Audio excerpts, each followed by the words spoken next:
not real good vocally, but if you heard me, you must have.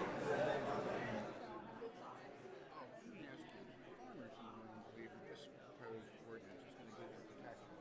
I've read it multiple times. One thing I see is 800 acres maximum for community-based solar. It doesn't speak to the industrial solar.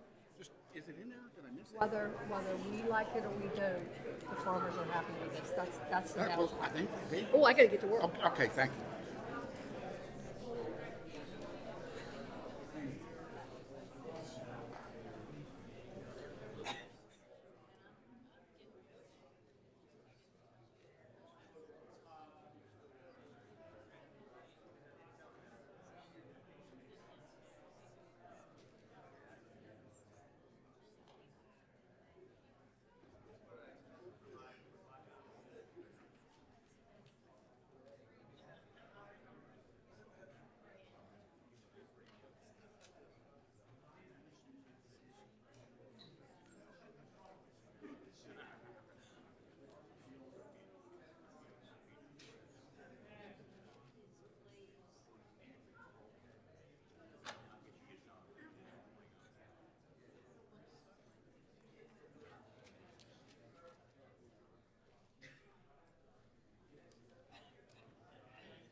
Good evening. Welcome to Kent County Levy Court business meeting. Tonight is Tuesday, March 22nd, 2022. We're in Levy Court Chambers, room 203, and at 555 Bay Road, Dover, Delaware. Before I officially open the business meeting, I'll turn it over to the county administrator to explain how we'll be connected by phone and our WebEx. Thank you, Mr. President. Good evening, everyone. This meeting is being offered here live in person, 555 Bay Road, as the President mentioned, as well as via the internet using the WebEx platform. And for guests who may be joining us via WebEx, just a few basic instructions, and we'll repeat these throughout the course of the meeting at the times when we are requesting or offering opportunities for public comment. If you're using a mobile phone, *3 will raise an electronic hand and we'll be able to recognize you at our console and bring you into the meeting room. If you are ready to speak remotely, just like everyone here present, we will be requesting that you state your name and address for the record, and if it's during a public hearing, you will also be sworn in prior to making any comments. If you're at a computer, there's a raise hand icon that you can select to also alert us here in the council chambers that you are ready to or wish to speak, and we can recognize you at that time. And again, we will repeat these throughout the meeting at the appropriate times. As an official proceeding of the Levy Court, we're following the adopted Levy Court Rules of Procedure for business meetings, as well as the Mason's Rules of Order. Mr. President, back to you. Thank you. And in case you missed it, on the door as you came in, there's a sign that says no eating, no cell phone. So if you have a cell phone, please turn it down. And if you have a hat on, unless it's part of a uniform, then please remove that too, please. At this time, we'll call the business meeting to order. I'll ask Commissioner Howell for the invocation, Commissioner Maston for the Pledge of Allegiance, and Commissioner Sweeney to offer a moment of silence for our troops and first responders. All rise, please.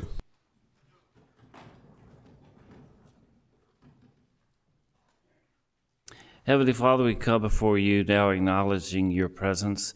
We pray that all of our proceedings would be pleasing to you. In Jesus' name we pray. Amen.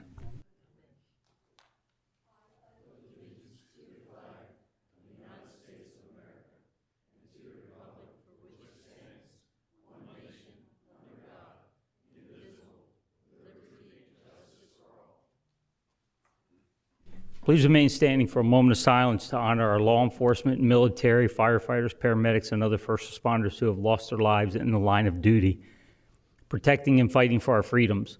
We also honor all first responders, medical staff who have succumbed to COVID-19 virus complications contracted through close interaction with infected patients, losing their lives caring for others.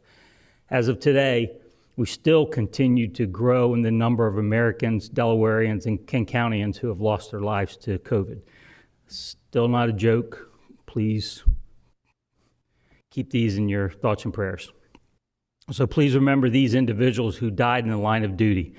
Constable Neil Adams from the San Jacinto County Constable's Office in Texas. Police Officer Jorge David Alvarado from Salinas Police Department of California. Sergeant Joshua Caudell from the Arkansas Department of Corrections. Senior Police Officer Robert Duran from the Santa Fe Police Department in New Mexico. Trooper Tamar Bucci from the Massachusetts State Police. Corporal Benjamin Cooper from the Joplin Police Department in Missouri. Police Officer Freddie Wilson from the Detroit Public Schools Community District Police Department in Michigan. Police Officer Jake Reed from the Joplin Police Department in Missouri. Police Officer Caleb Ogilvie from the Covington Division of Police, Virginia. Deputy Sheriff Dominique Collada from the Pierce County Sheriff's Department in Washington. Sergeant Barbara Fenley from the Eastland County Sheriff's Office in Texas. K-9 Dash from the Shepherdsville Police Department killed, and K-9 Zero from the Humphreys County Sheriff's Department in Nebraska also shot and killed.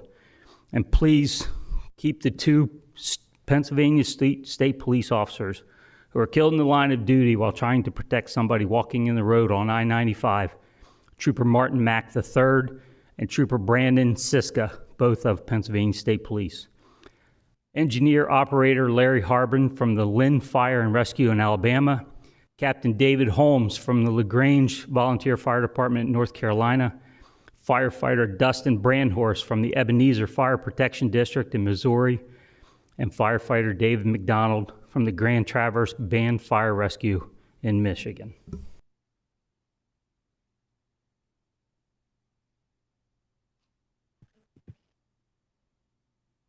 Thank you.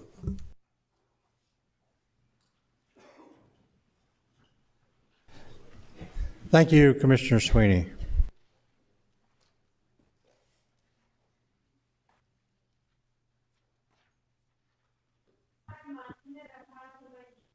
Okay, Ms. Dock, can we have roll call, please, to determine quorum? Mr. Angel? Present. Mr. Buxton? Present. Mr. Hall? Present. Mr. Howell? Here. Mrs. Maston? Present. Mr. Sweeney? Here. Mr. Pepper? Here. Mr. President, roll call reveals 7 present. Thank you. We do have quorum. Need a motion for the adoption of the agenda. Move to approve. Second. Thank you. Motion by Commissioner Sweeney, second by Commissioner Angel.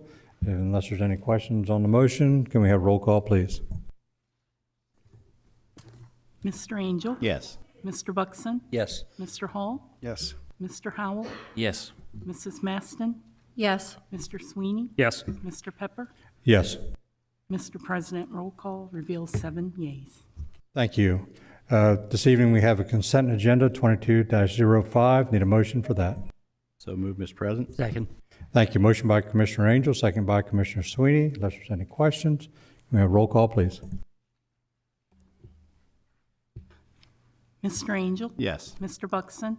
Yes. Mr. Hall? Yes. Mr. Howell? Yes. Mrs. Maston? Yes. Mr. Sweeney? Yes. Mr. Pepper? Yes. Mr. President, roll call reveals 7 yeas. Thank you. Roll call reveals consent agenda 22-05 has been approved by Levy Court. This evening we have 4 presentations and I believe a couple introductions.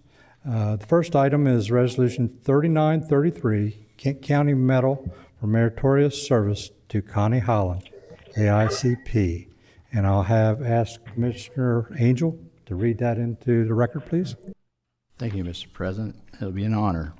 And this will be my motion, gentlemen and ladies. Kent County Medal for Connie Holland. Whereas on April 30th, 2021, after 20 years of dedicated service of citizens of the great state of Delaware, Connie Holland retired as Director of the Office of State Planning Coordination where she was responsible for serving as liaison between the state and local governments and directing the office. And whereas, upon retirement from Kent County as the Director of Planning Services in 2001, with 28 years of service and a career that began as an entry-level office clerical position, Connie Holland was appointed to the top planner position in Delaware by Governor Ruth Ann Minner.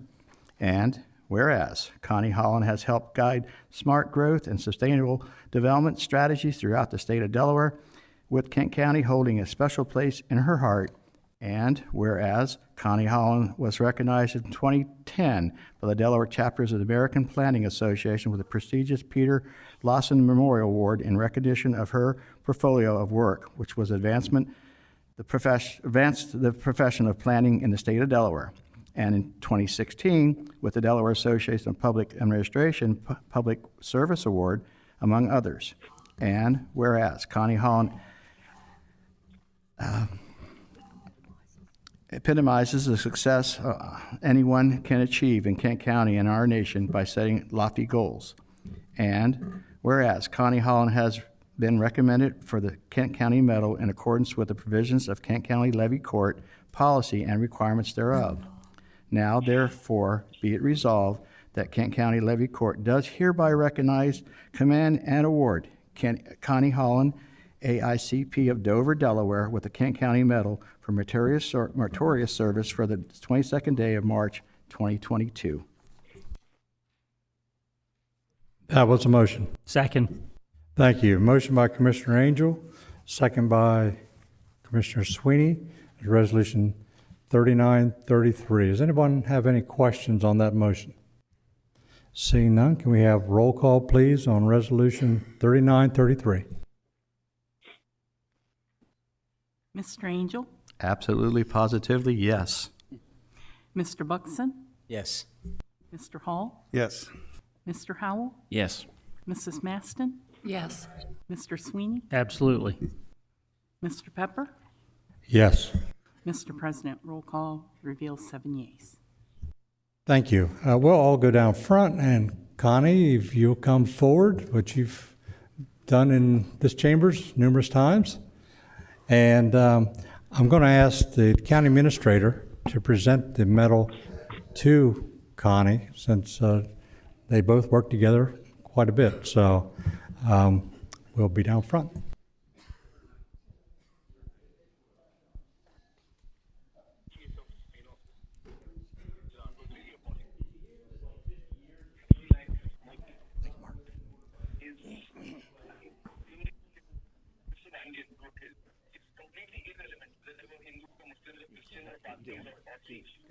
Good.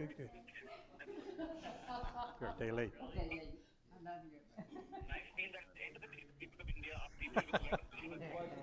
Hey. I never could keep my mouth shut.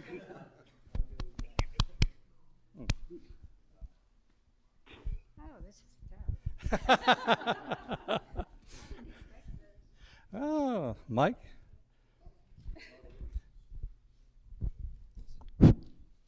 Well, Connie, congratulations on this honor. As Commissioner Angel read, your bio here at Kent County is extraordinary. You've climbed in the planning profession every mountain there is in Kent County and Delaware. You've reached the pinnacle of the profession, and you serve so admirably well in this profession. But here at Kent County, Connie has been a beloved fixture for decades. You started in the early 70s here at the county. 1974, retired in 2001. I had the pleasure of meeting Connie in 1985 when I joined the planning staff at the bottom rung of that ladder. And, she immediately became a very good and close friend. And people who worked here at that time throughout your career all feel the same way about Connie. You're a friend to everyone that you met. And, I know that there are people that aren't here that are looking down with big smiles on their faces watching this proceeding. People such as Bob O'Brien and Jack Rowe, who we worked very closely with. Bob was the first county administrator here who worked with Connie He was the planning director when you started, I believe, right? Then became county administrator. Jack Rowe was the chair of the Regional Planning Commission for decades. I noticed in the audience tonight, Charlie Pardee is here. And back in those days, he was the chairman of the Board of Adjustment. Mr. Pardee, welcome. The list goes on. Dave Ryan was the chair for many years of the Regional Planning Commission as well. And I know that a lot of people are very delighted that you're getting this recognition. So I guess, Mr. President, I'm not sure the protocol. Should I present and then hear from Connie, or should we hear from Connie and then present? Let the commissioners each say a few words, and I'll start with Commissioner Howe.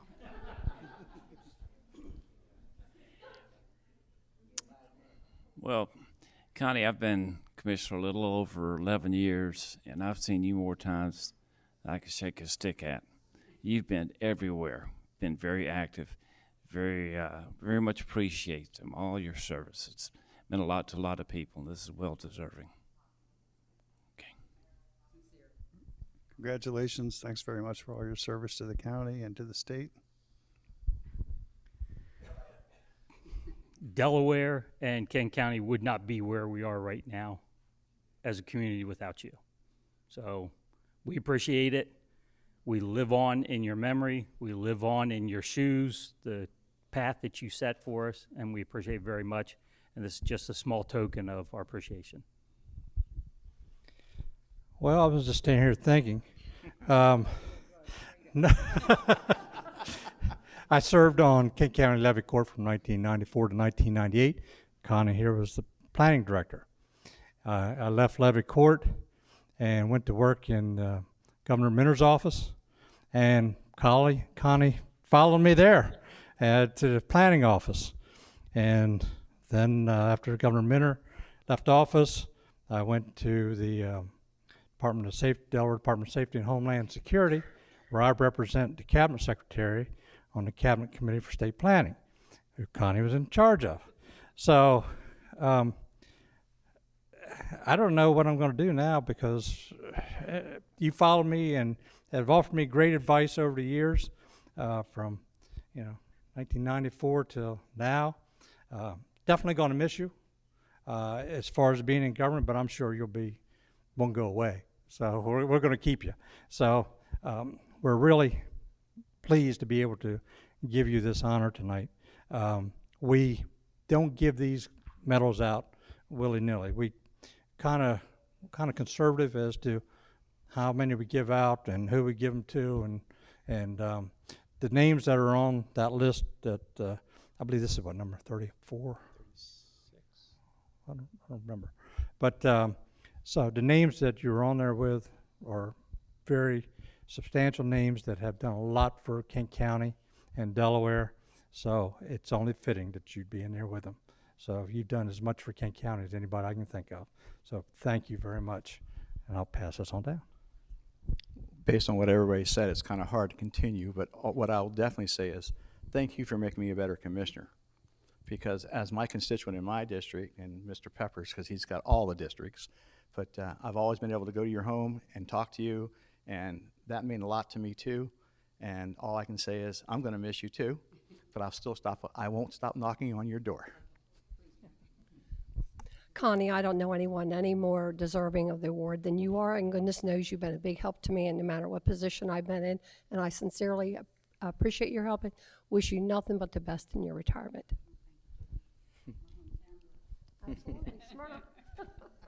Connie, I won't say much more than has already been said, and I think it's fitting that you're here tonight, given the issues we're dealing with land use and what's on the agenda. The best compliment that I can say is that my father spoke exceptionally high of you. So congratulations. You earned it. Come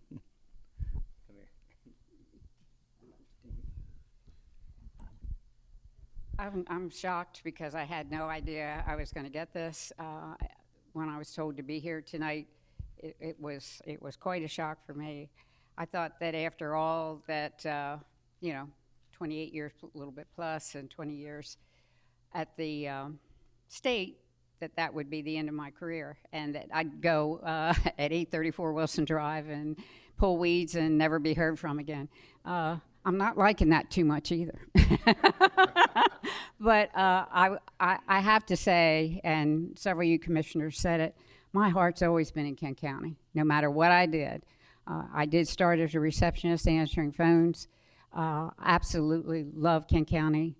I have to say that I want to thank everybody in this room, anybody that helped me before, all the Levy Court commissioners. I did not get this on my own. It was the fact that I had Levy Court, other Levy Courts, this Levy Court, a wonderful staff, absolutely wonderful staff when I worked for the county and the state that helped me. So not one person ever does it.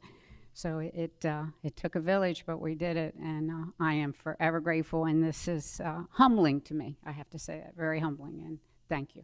Thank you. I did not expect.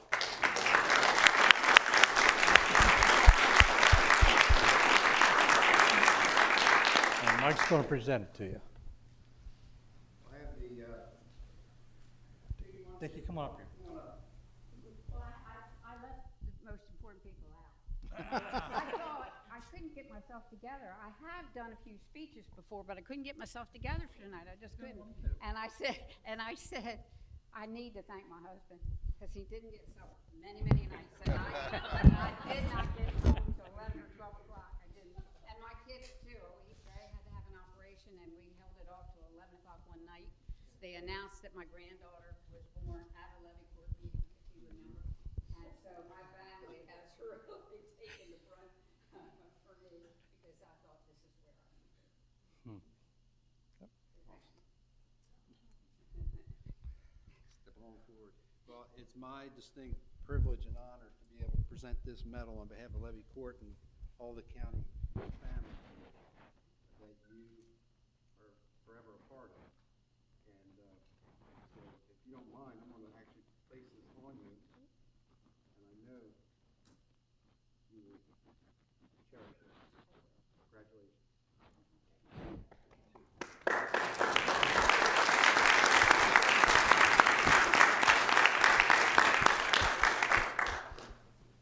Thank you. Come on over here. Where am I? Oh, and you're not done yet? I'm supposed to hold this? So we get it in the picture. Dickie, you can hold that. Put the medal in front of it so you can see the medal. Get me straight, Tara, because Yeah. I'm not going all cylinders this evening.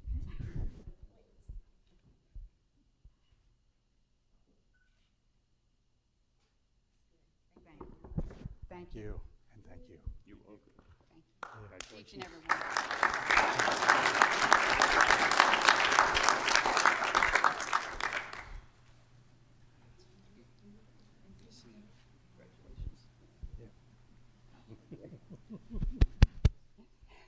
Oh, I know you. I'll get you later.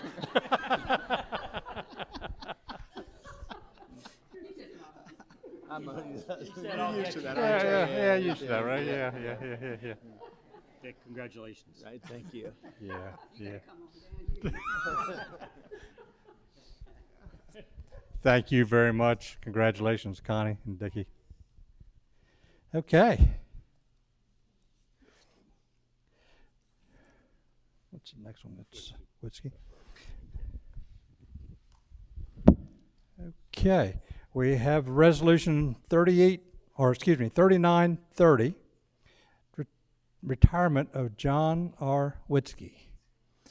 This is a resolution. Mr. Tanaka, can we have you read that into record?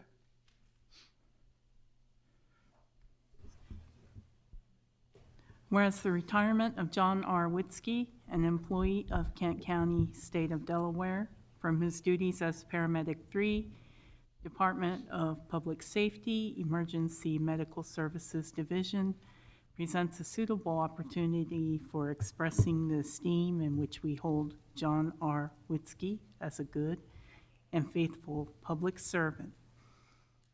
Therefore, be it resolved that the County of Kent express its warmest appreciation and thanks to John R. Witzke for the able and loyal manner in which he performed his public duties.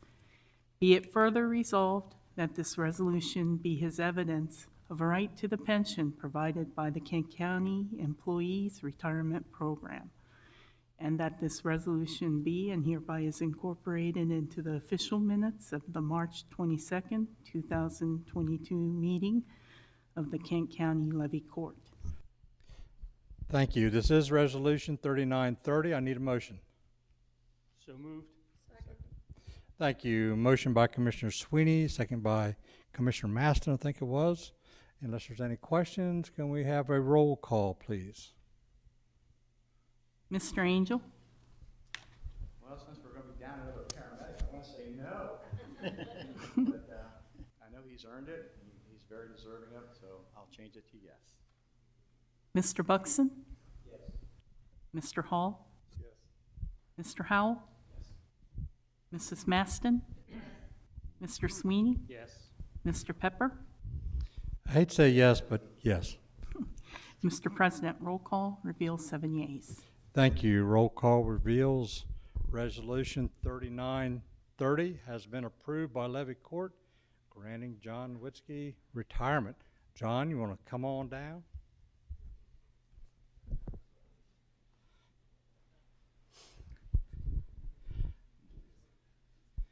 He looks too young to retire. I fully agree. Fully agree. He's way too young.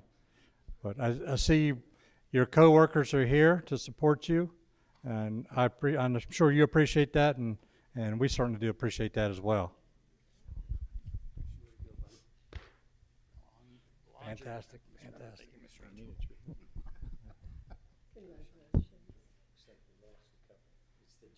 It's the job. They didn't leave because of you. They left because of somebody else needing them. So, but yeah, we'll get her here. But John, thank you for your service to Kent County. I know you've been a great leader, and you've got the temperament that it takes to do the job that you've done. So we certainly do appreciate it, and really, sincerely, we do hate to see you go. And not just because we need more paramedics, but we hate to see your knowledge walk out the door.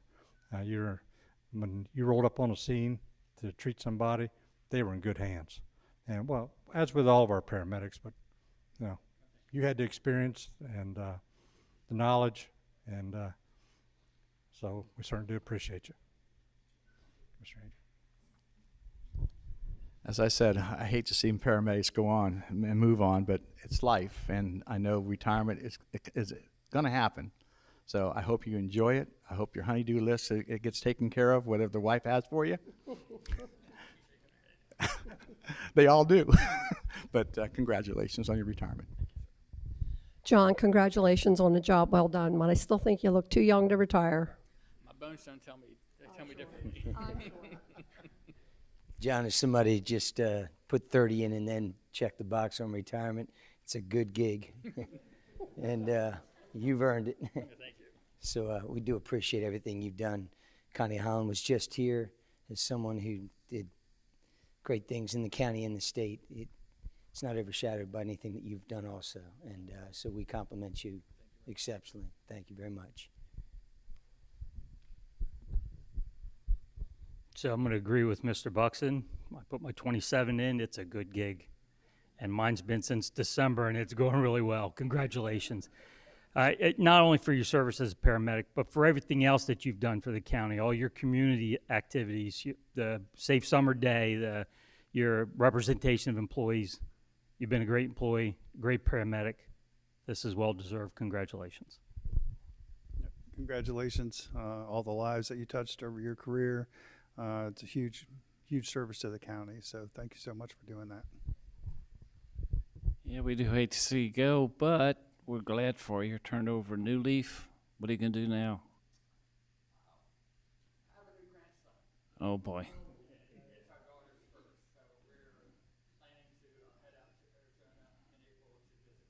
Oh, boy.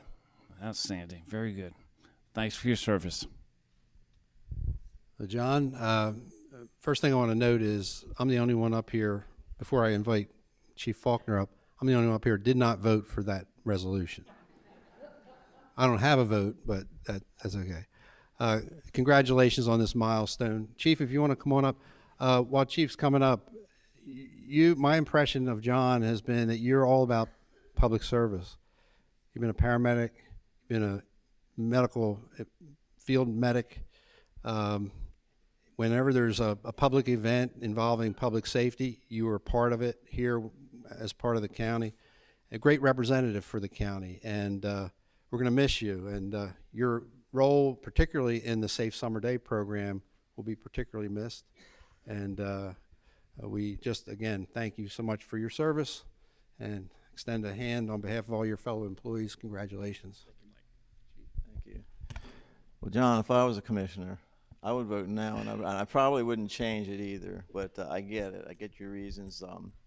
Those are all, no one wants to see you leave in the department. No one that's worked with you as a first responder wants to see you leave.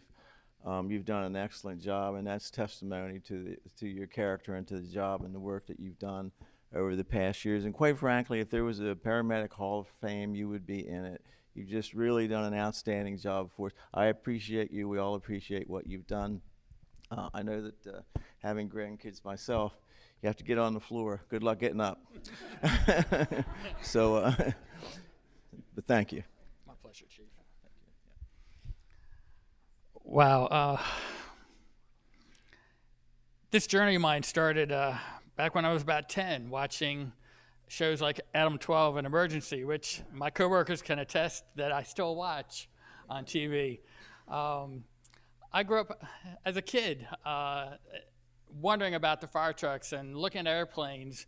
And in my career, I've managed to do all. I've managed to ride fire trucks, work on an ambulance, and fly airplanes.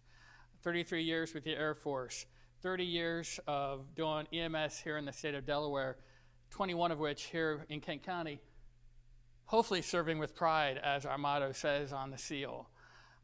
I've taken great pride in representing the county in the best possible light that I could do. Whether it's under the most harrowing of circumstances with dealing with someone whose life is in the balance, or working the public at Safe Summer Day or Family Emergency Preparedness Day, NASCAR events. The county took a chance on me 21 years ago. I'm hoping that paid off in dividends over these last 21 years. I have been extremely honored and blessed to work with the finest medics that this state has to offer, and I feel confident that they will continue carrying the torch forward for Kent County long after I'm gone. I want to thank everyone for allowing me to serve you guys and gals here in the community. It's been an honor.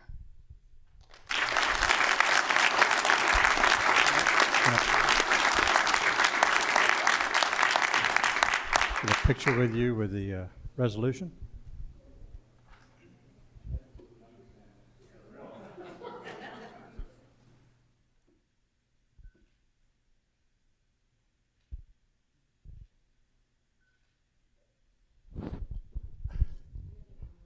Yes, yes, you can. And we want his fellow paramedics to come on down for a picture also. Kelly, I messed that one up. I put my hand up, so you might want to get another picture. And my wife. Your wife, she's back. Yeah, your wife? Yes, come on up. Come on, come on, come on, come on. This only happens once.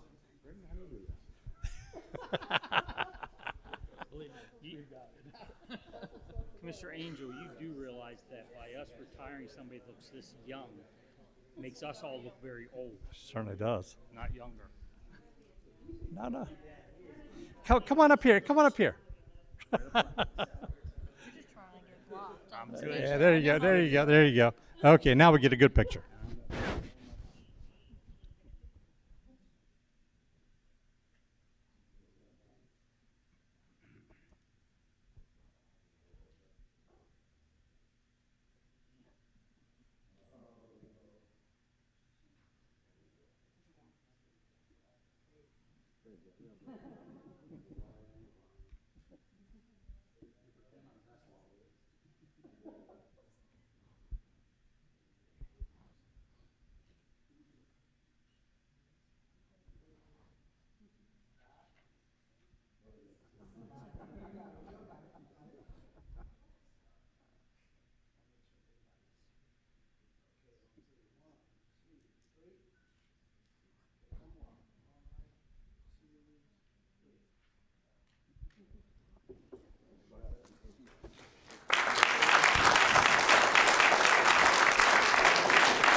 And I hate to say it, but we have another retirement.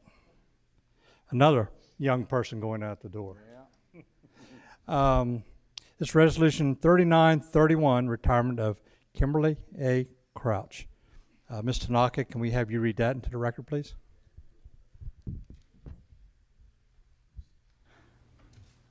Whereas the retirement of Kimberly A. Crouch, an employee of Kent County, State of Delaware, from her duties as Director of Information Technology, Department of Administration, Information Technology, presents a suitable opportunity for expressing the esteem in which we hold Kimberly A. Crouch as a good and faithful public servant. Be it further resolved that the County of Kent express its warmest appreciation and thanks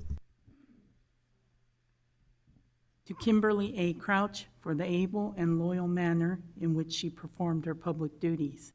Be it further resolved that this resolution be her evidence of a right to the pension provided by the Kent County Employees Retirement Program, and that this resolution be and hereby is incorporated into the official minutes of the March 22nd, 2022 meeting of the Kent County Levy Court.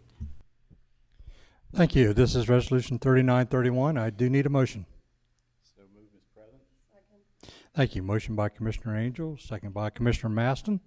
Unless there's any questions, can we have a roll call, please? Yes. Mr. Angel? Okay. Yes. Mr. Buxton? Yes. Mr. Hall? Yes. Mr. Howell? Yes. Mrs. Maston? Sadly, yes. Mr. Sweeney? I believe Kim has a plan. This is well deserved. I think that you know what you're going to do after retirement.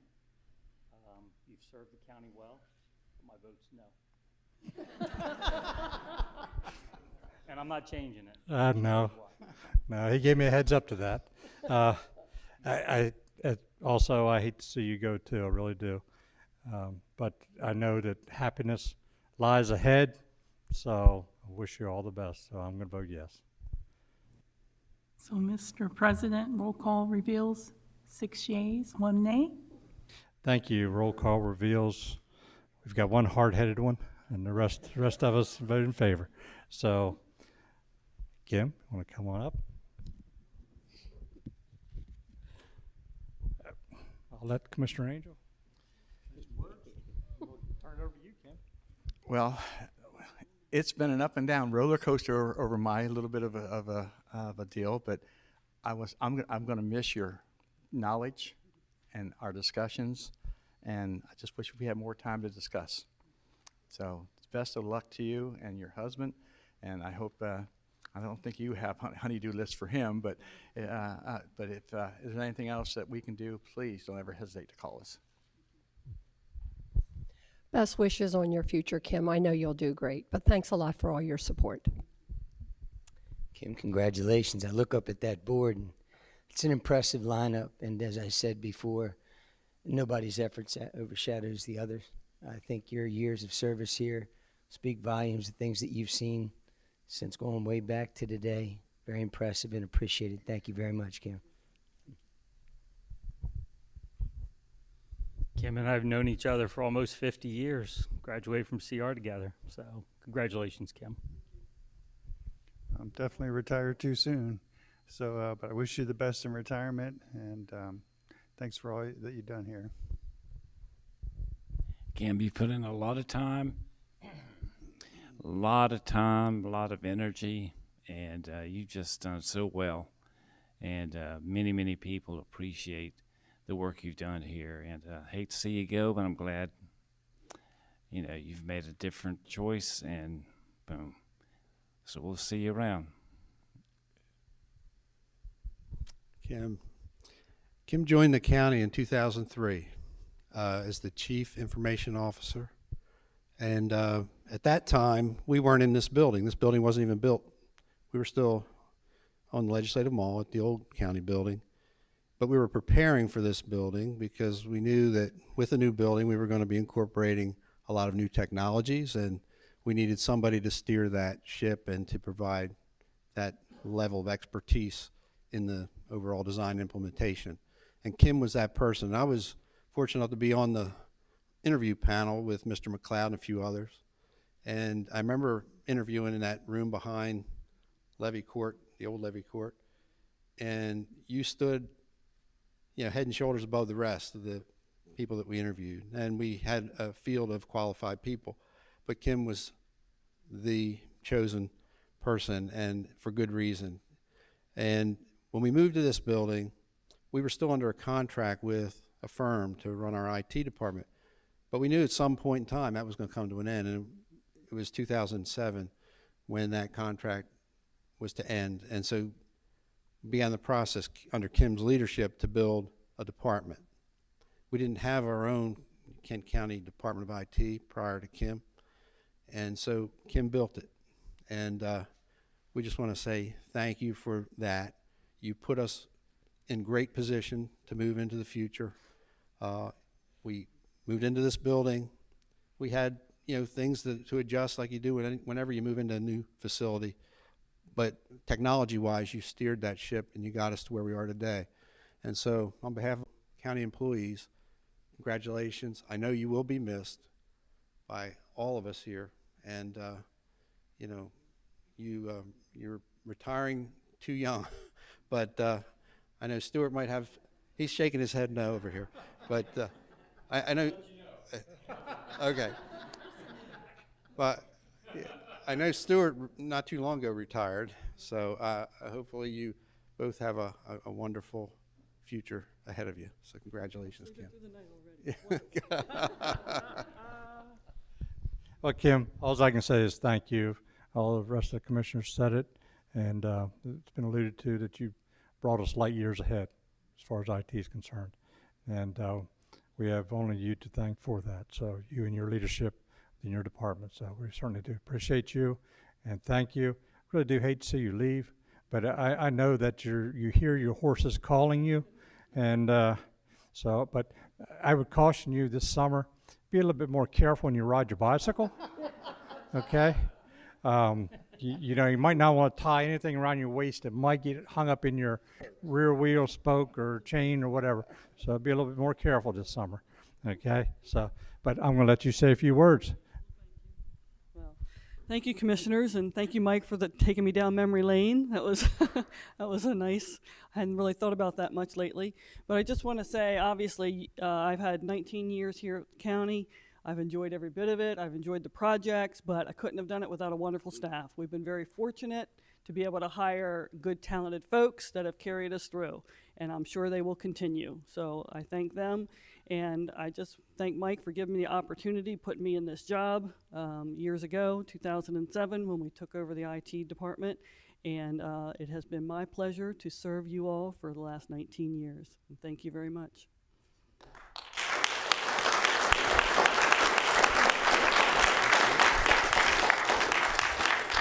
Now we'll get Stuart to come up here and get in a picture too.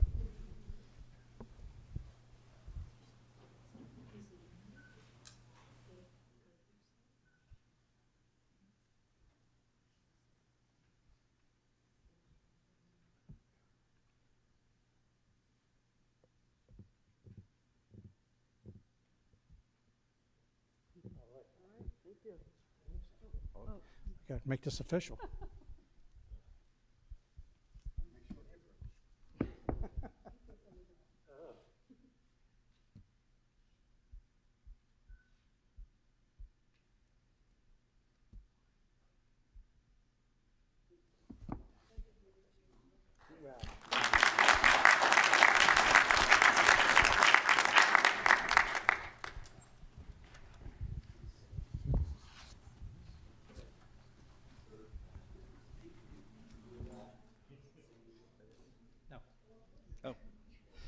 And we have one more presentation to make this evening, and that's for the Kent County Levy Court April 2022 Employee of the Month.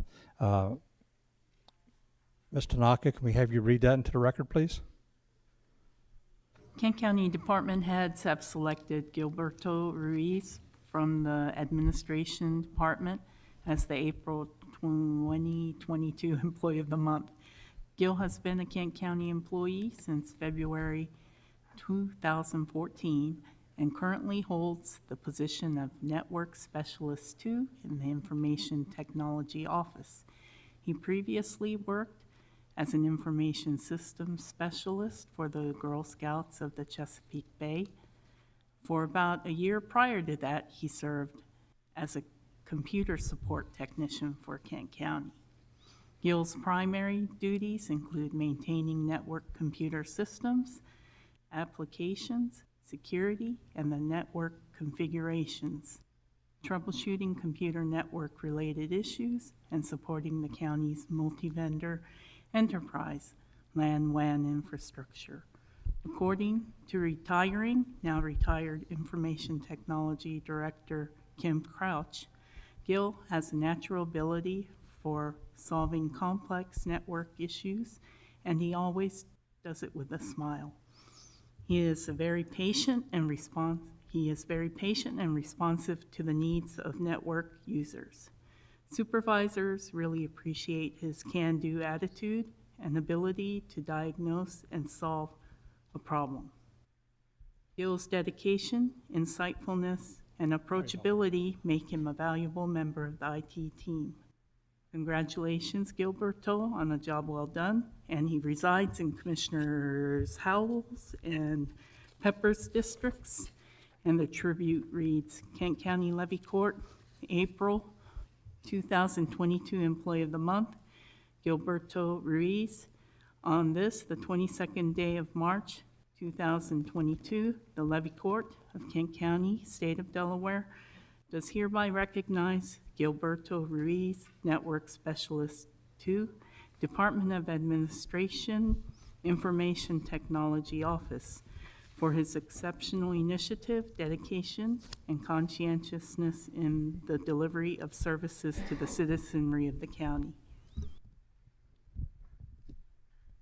Thank you. And Gil, if you'll come forward.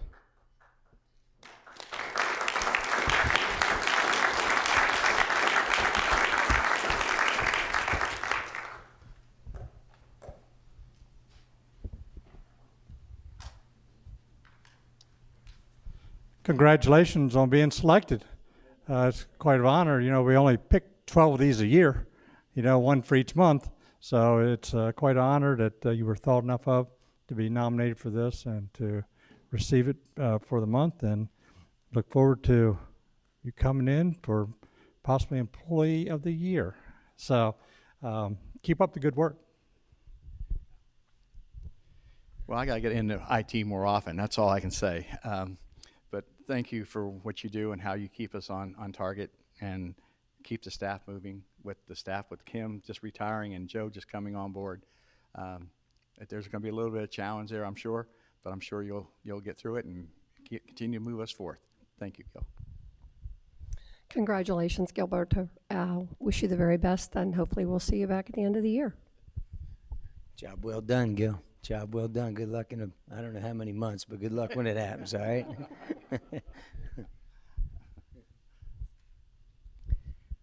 Congratulations. I always like to see the IT people getting up here. So you guys do a great job. You support everybody in the county and then some.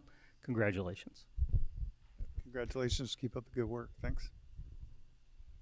Well, you've certainly got a good mind for doing what you do, and you help a lot, and greatly appreciated. Glad you're back. Well, Gilberto, congratulations. We were talking amongst some of us recently about a few employees who were at the county, left, and then came back, and you're one of them. You were here for a while, and then you went back. You were with the Girl Scouts, came to us, worked with us for a while, had an opening. They called you back. They reeled you back in, and then when we had an opening and you applied, and Kim said, Gilberto applied, I mean, it was a pretty easy choice because we wanted you back. So, and we're glad you got back with us. So you've been making your mark. Now you're moving into network. And just want to say congratulations, well deserved. And you're one of the happiest employees I know. Hey, say a few words. leaving was a mistake. That's the only thing I got to say. I'm glad to be here. I'm very happy with the county. This place is excellent. It's a tribute to Ms. Kim that make us a team, and I know Joe is going to continue with the same good friend. So. Come on up and get your picture.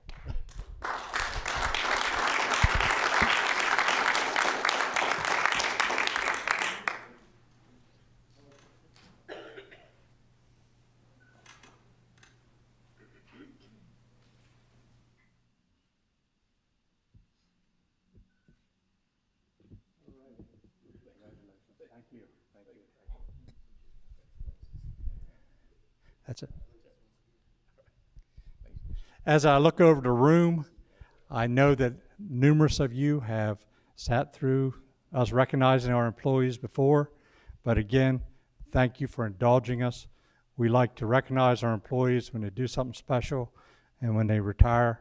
So again, thank you for indulging us and sitting here for past 30 minutes or so listening to us go on and on about our employees. But believe me, we would continue to do it if we had the time. But thank you.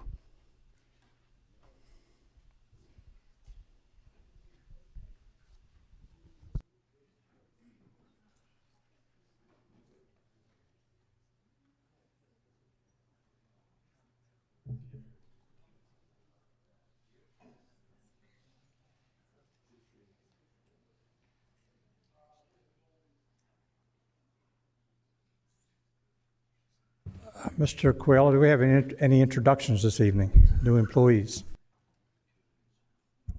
Thank you, Mr. President. It looks like one of the two employees is not here tonight, and the finance director was not able to be here, so hopefully she'll be able to introduce that new employee at a future meeting. But we do have one new employee, and that honor of introduction goes to County Administrator Mike Pettimash. Mike.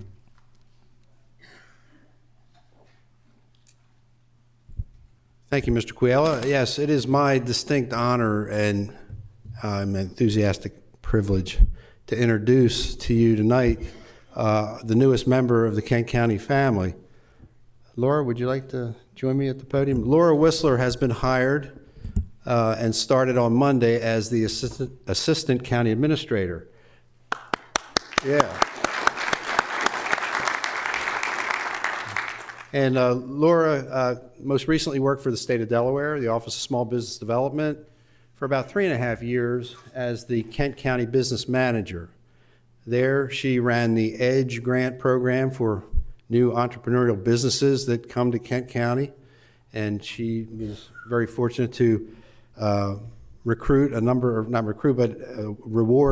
of new entrepreneurs entering our workforce here in Kent County through that program.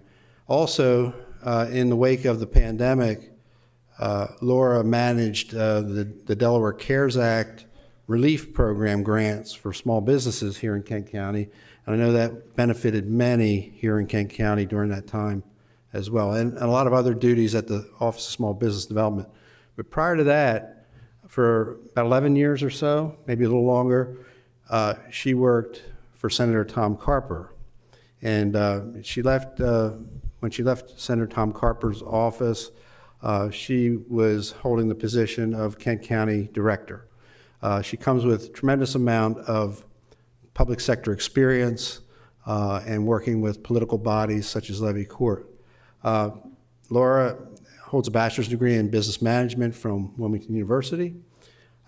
She was raised in the Denton, Maryland area, but soon realized that she was in the wrong state on the peninsula and moved to Delaware. And we're just delighted to welcome Laura to Kent County, and I know she's going to make her mark here in central Delaware. Laura?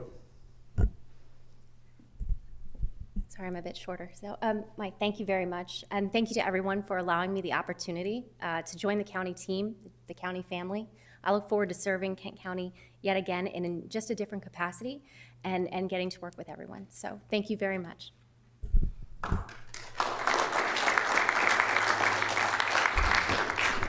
Laura, welcome aboard. Welcome to the Kent County family. The position that you hold, it's been a long time coming. We've needed someone in that position to help the county administrator. I'm sure that you will earn your pay because the hours can be long, but we certainly do appreciate you being here and look forward to your knowledge, and I'm sure you'll be able to hit the ground running because a lot of people in Kent County already know you. So that's something, and you know them, so that's not something that you're going to have to learn. So we do thank you for coming on board, and again, welcome. Anybody else? Mr. Sweeney. Thanks. I've known Laura for about 15 years. And if you are half as successful in this job as you've been in every other endeavor you've been involved with, you're going to make us very happy, make us look good, help out the county administrator. And just one note, while the county administrator was up there talking about her, she was taking notes on what you were saying about her. So that tells me she's going to do well. Congratulations, Laura. Welcome aboard. Thank you. All right.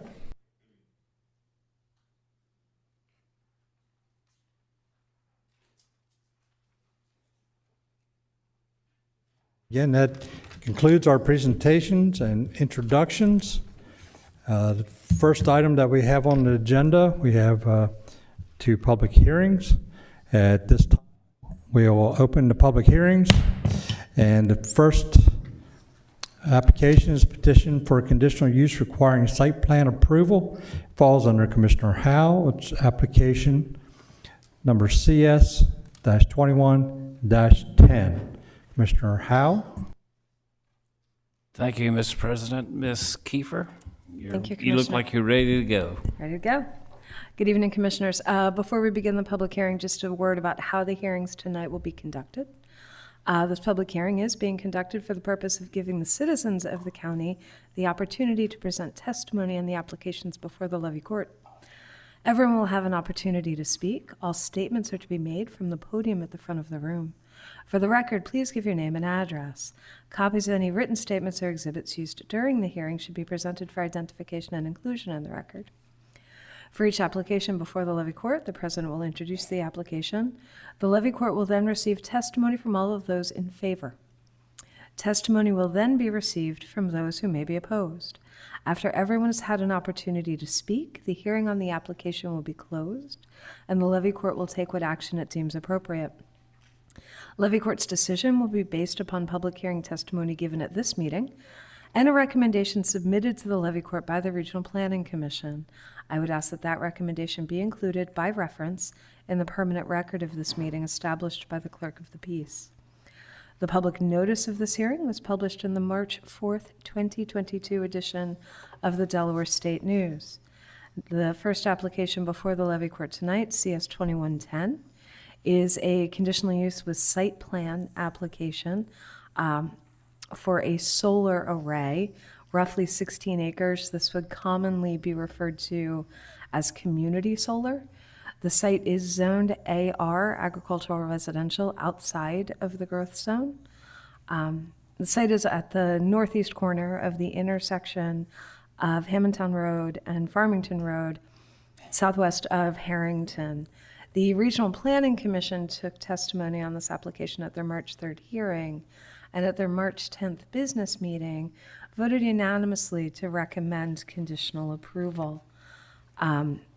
Among those conditions not only have to do with buffering and various site conditions, but it also included abandonment, decommissioning plan, and the financial assurance to pay for decommissioning, as well as ongoing soils testing. But again, this comes with a recommendation for conditional approval. I'm happy to answer any questions you might have. Any questions for Mr. Kiefer? Seeing none, thank you. Thank you.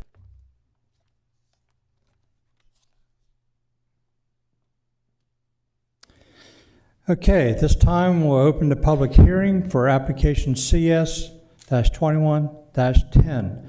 And at this time, I'll ask anyone in the room here at Levy Court Chambers to please come forward and offer testimony in favor. And I'll ask you to please be concise and brief And if I start to hear your testimony being repetitive, I'll cut you off. So please present your name, address, and if you're not an attorney, then you need to be sworn in or affirmed.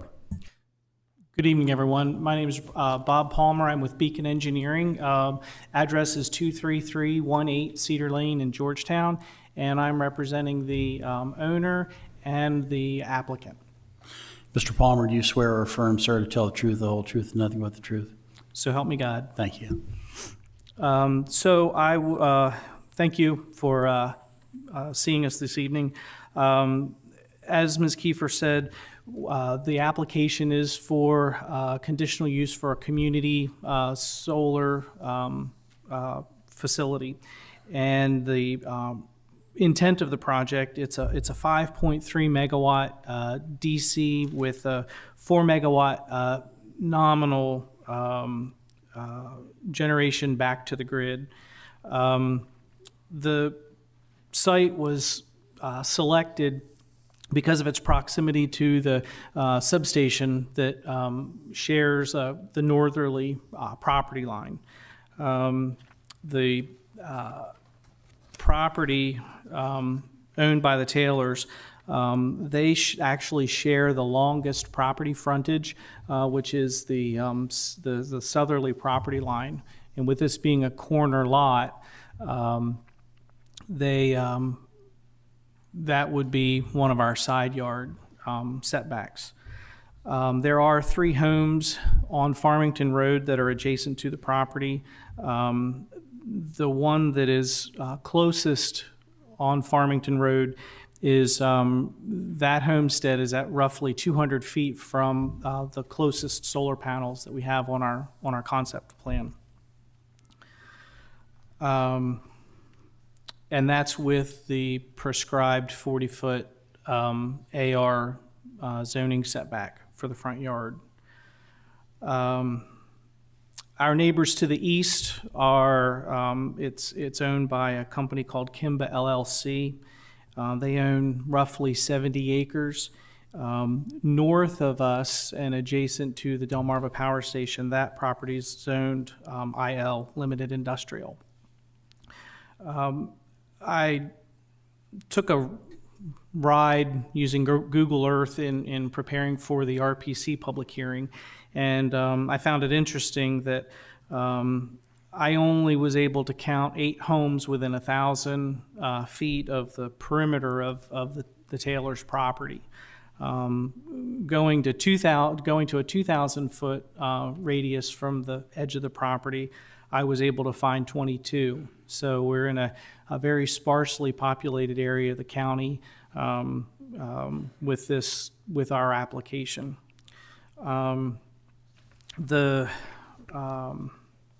In speaking to a couple of points in the comp plan, the map 7C references that this area should be used for industrial uses.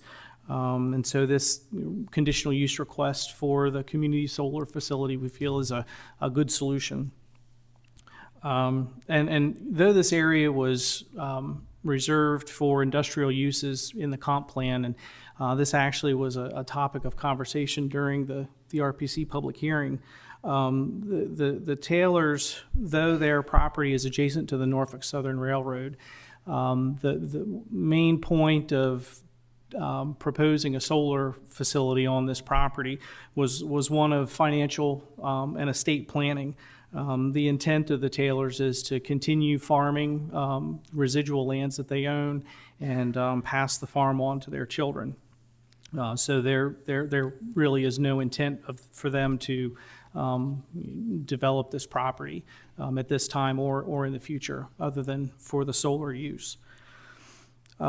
We do have some environmental features on the property. The tax ditch, the Bright Haynes tax ditch that runs, it bisects the property and forms a part of the northerly property boundary. And there's really no intent to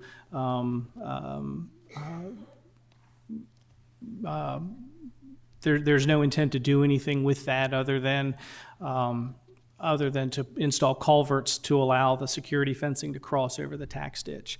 And we would work with the tax ditch managers to maintain tax ditch access for dip outs and mowing and that sort of thing.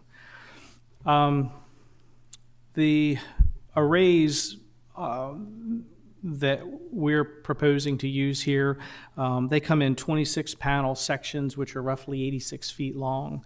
And that has a tendency to create unusable area within the property. And so our intent is to convert those areas to meadow.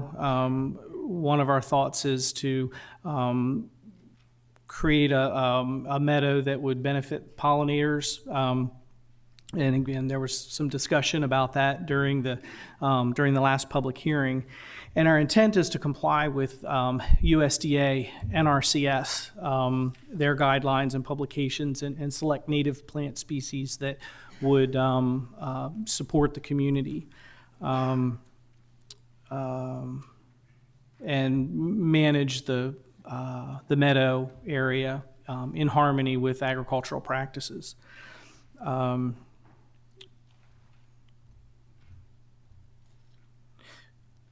The RPC and staff recommendations that were provided as part of the recommendation, we generally agree with all of the RPC's recommendations. There were 11 of them, and I won't read them, but they're numbered A through J, M, and N, with the following request for clarification with regard to setbacks as well as buffer plantings. The staff recommends a 100-foot front yard setback. And in our case, our front yard would be Farmington Road, and our plan calls for a 50-foot front yard setback, which actually exceeds to the fencing, the security fencing, and that actually exceeds the zoning prescribed 40 feet under the AR zone for a local road. And our net setback from the panels to the edge of the road would be approximately 80 feet.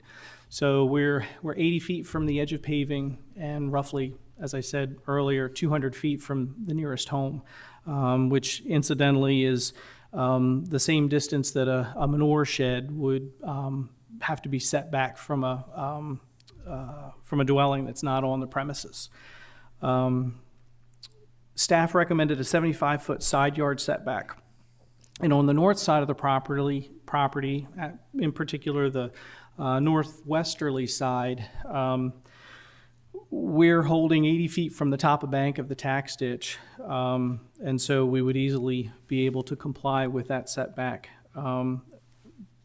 But east of the tax ditch, we would request consideration for using the AR side yard setback of 25 feet, simply because we're adjacent to the Delmarva Power property, and at least according to the state wetland mapping project, a good portion of that area is mapped as wetlands. So the likelihood of it turning into something else is relatively low.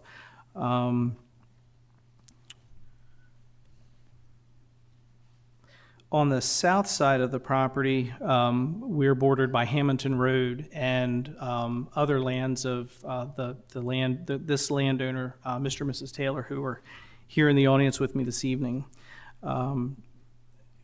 Again, we are showing a 50-foot setback from the property line, and that's mainly to allow for buffer plantings, fencing, and that sort of thing to help screen the solar facility from the road.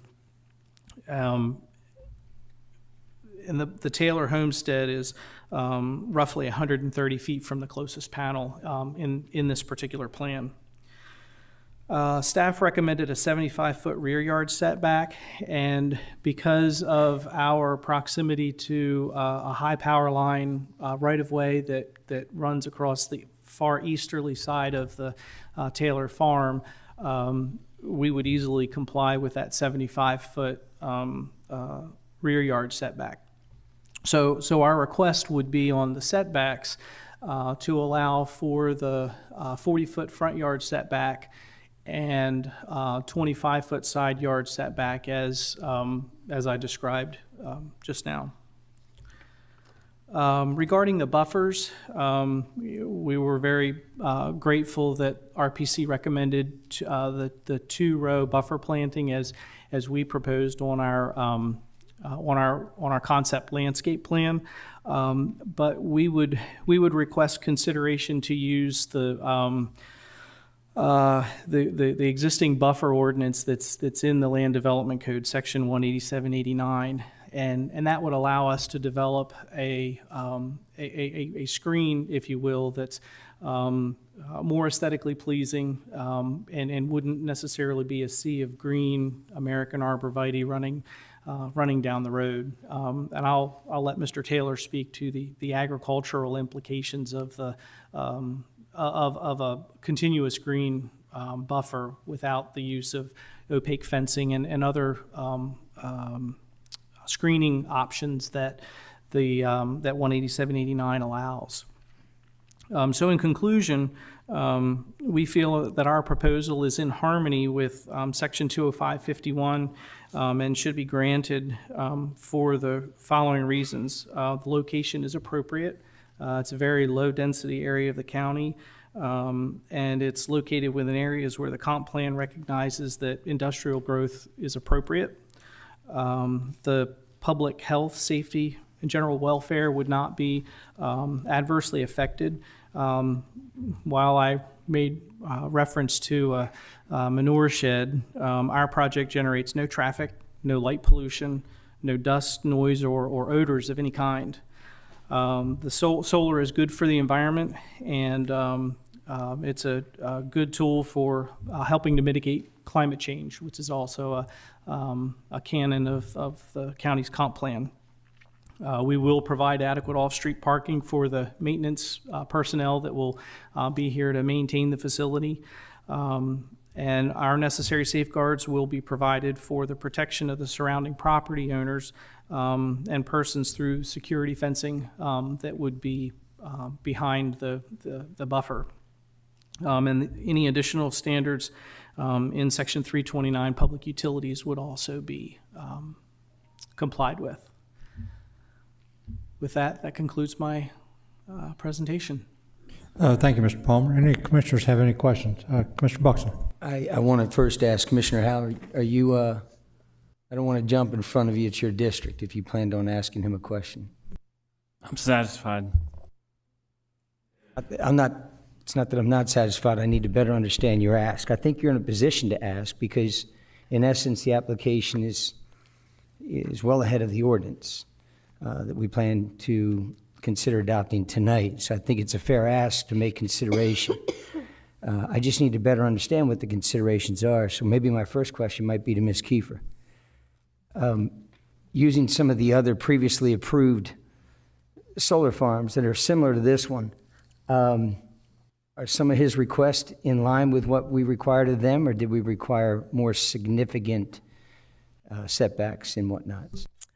No, and just to be clear, the Planning Commission recommended the setbacks that are shown on the plan, and the Planning Commission recommendation would supersede the staff's. So what the Planning Commission is recommending is approval of the plan as it's shown, with respect to setbacks. You can come back up now. What you're saying is basically what you asked for, the Planning Commission gave you. Yes. Well, never mind. With respect to the landscaping, the Planning Commission did explicitly include a recommended condition for 2 rows of trees.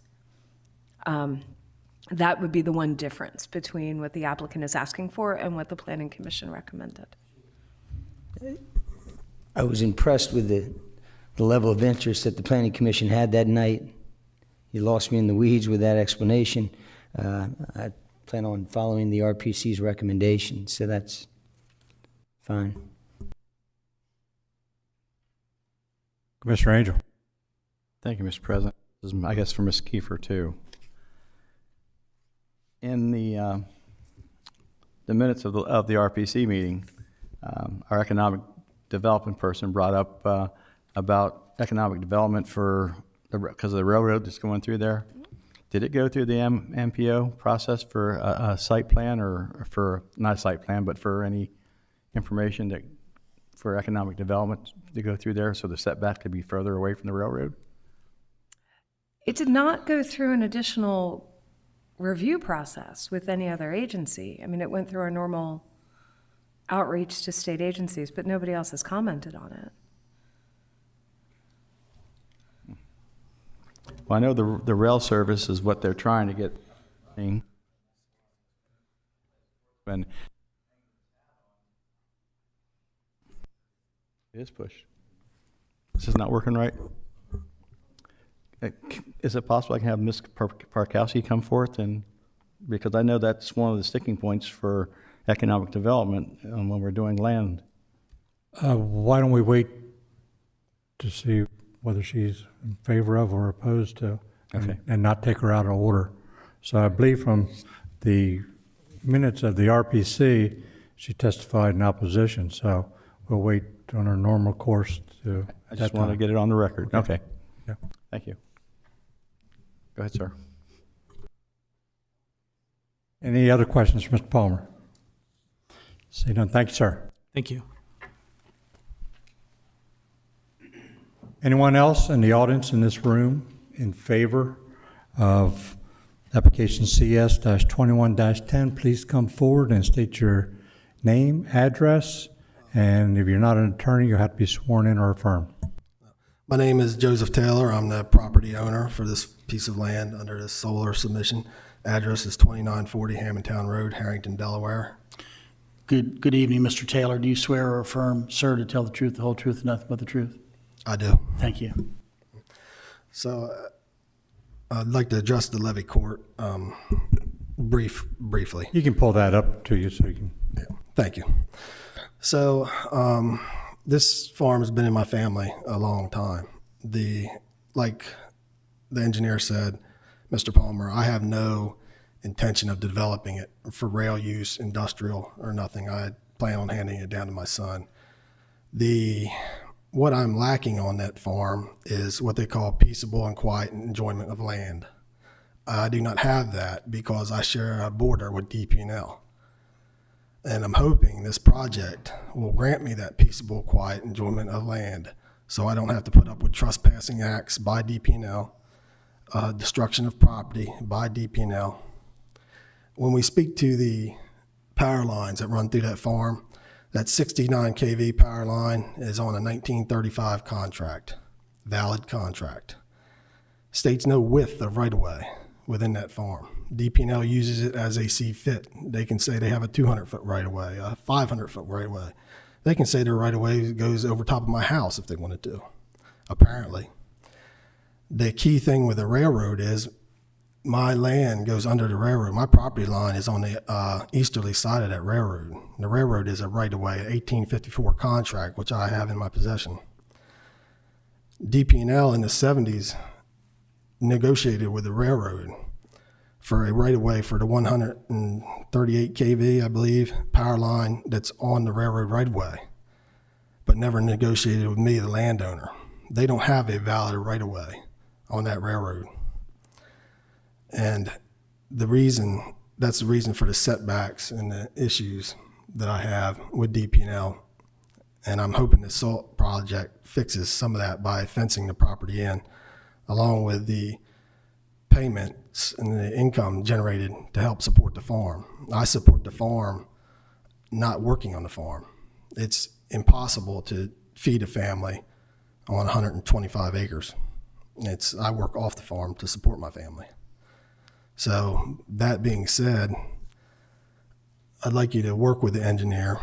I'd like you to set the zoning setbacks to work with the project. I don't want my land taken up by arbitrary zoning policies or misused like that. I really don't want to see 2 rows of trees, buffer trees, that then I have to deal with as they grow up. And in the root mass, I have to dig out of the ground. I want that to be a field, to stay a field, and in grass or whatever may be under them solar panels. And when them solar panels are done, it gets turned back into an agricultural field. That's the wishes of me, the landowner. I hope you take that under consideration. Thank you. Any questions for Mr. Taylor? Seeing none, thank you, sir. Anyone else in this room in favor of application CS-21-10? Anyone in favor? Anyone in favor?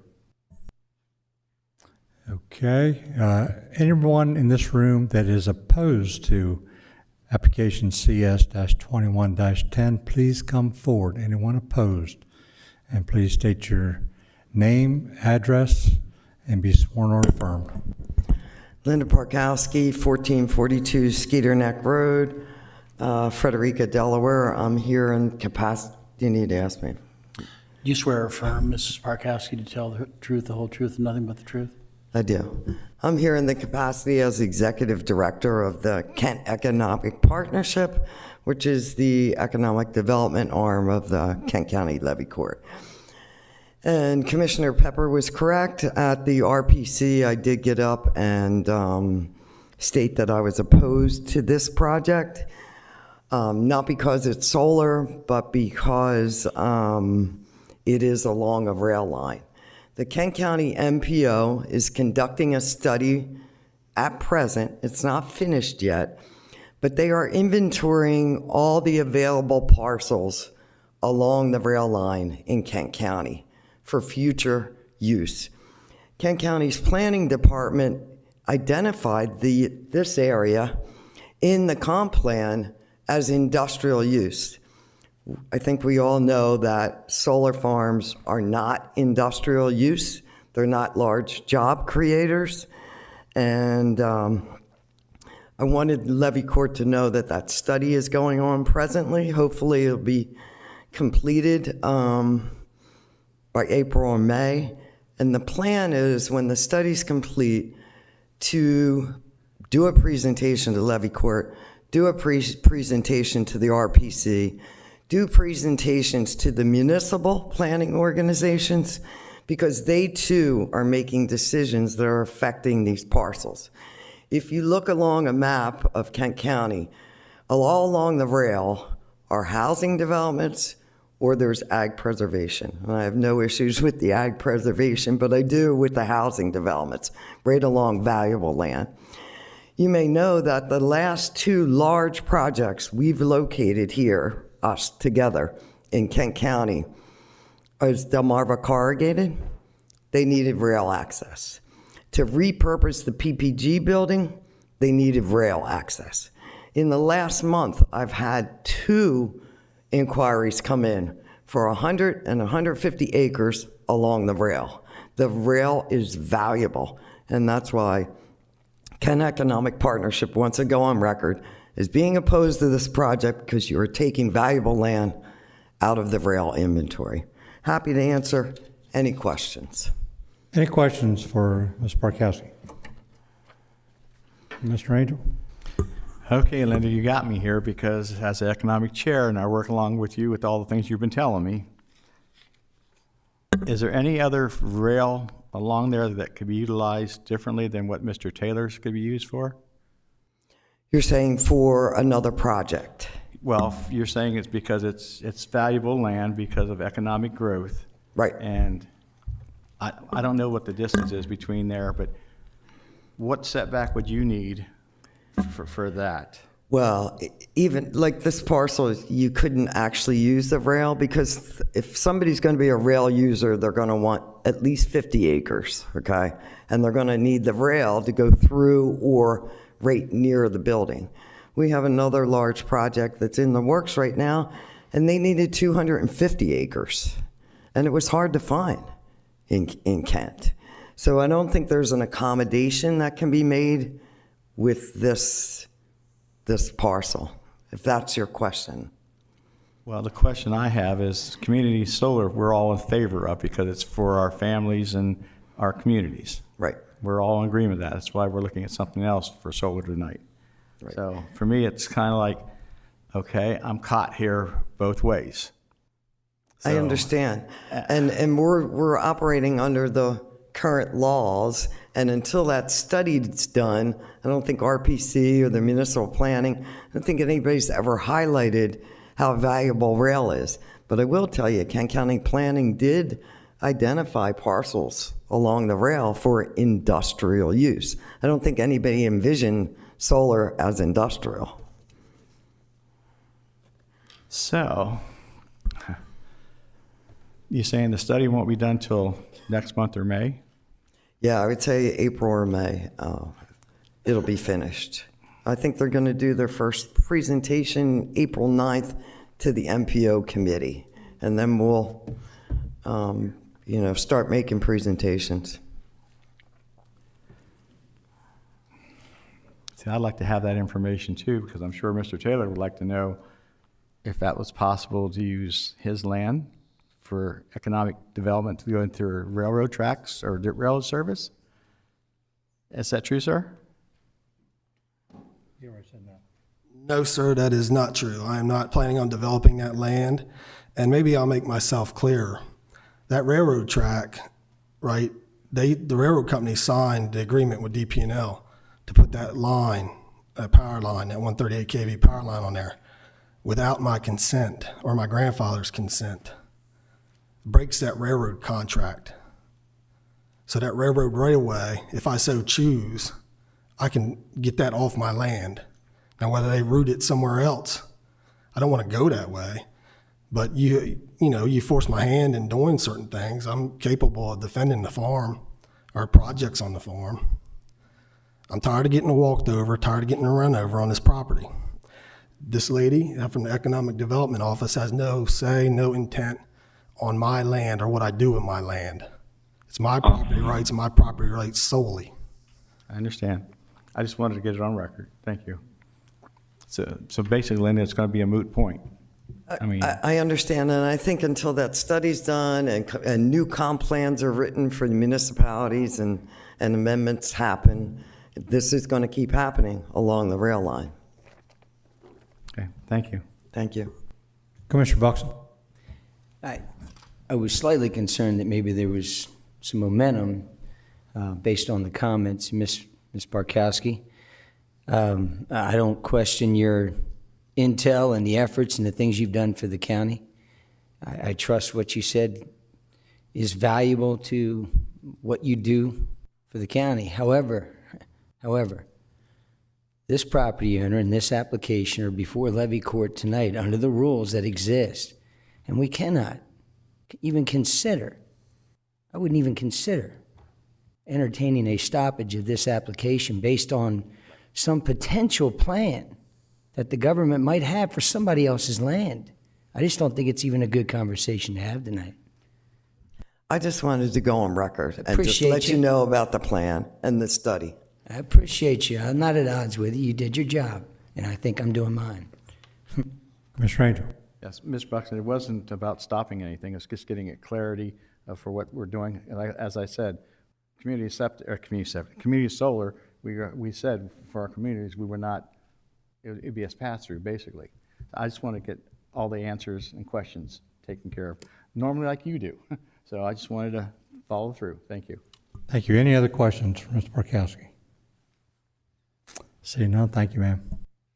I got a little ahead of myself. I didn't ask if there was anyone on the phone or online that wanted to testify in favor of the project. Mr. Kennedy, are there anyone online in favor?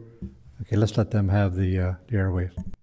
Sure. So we have a couple of participants online that would like to make comments. Mr. Leary, if you can give us your name and address for the record and be sworn in and unmute your line. Hi, my name is Dan Leary. I represent the applicant, Our Generation LLC. I've been working with the landowners, Joe and Christina Taylor, as well as the engineer, Robert Palmer, on the project. I'm located at 87 Nitz Mountain Road, Richfield, Connecticut, 06877. Mr. Leary, do you swear or affirm to tell the truth, the whole truth, and nothing but the truth, sir? I do. Thank you. Proceed. Thank you. Thank you, Levy Court, for the opportunity to speak up on this project.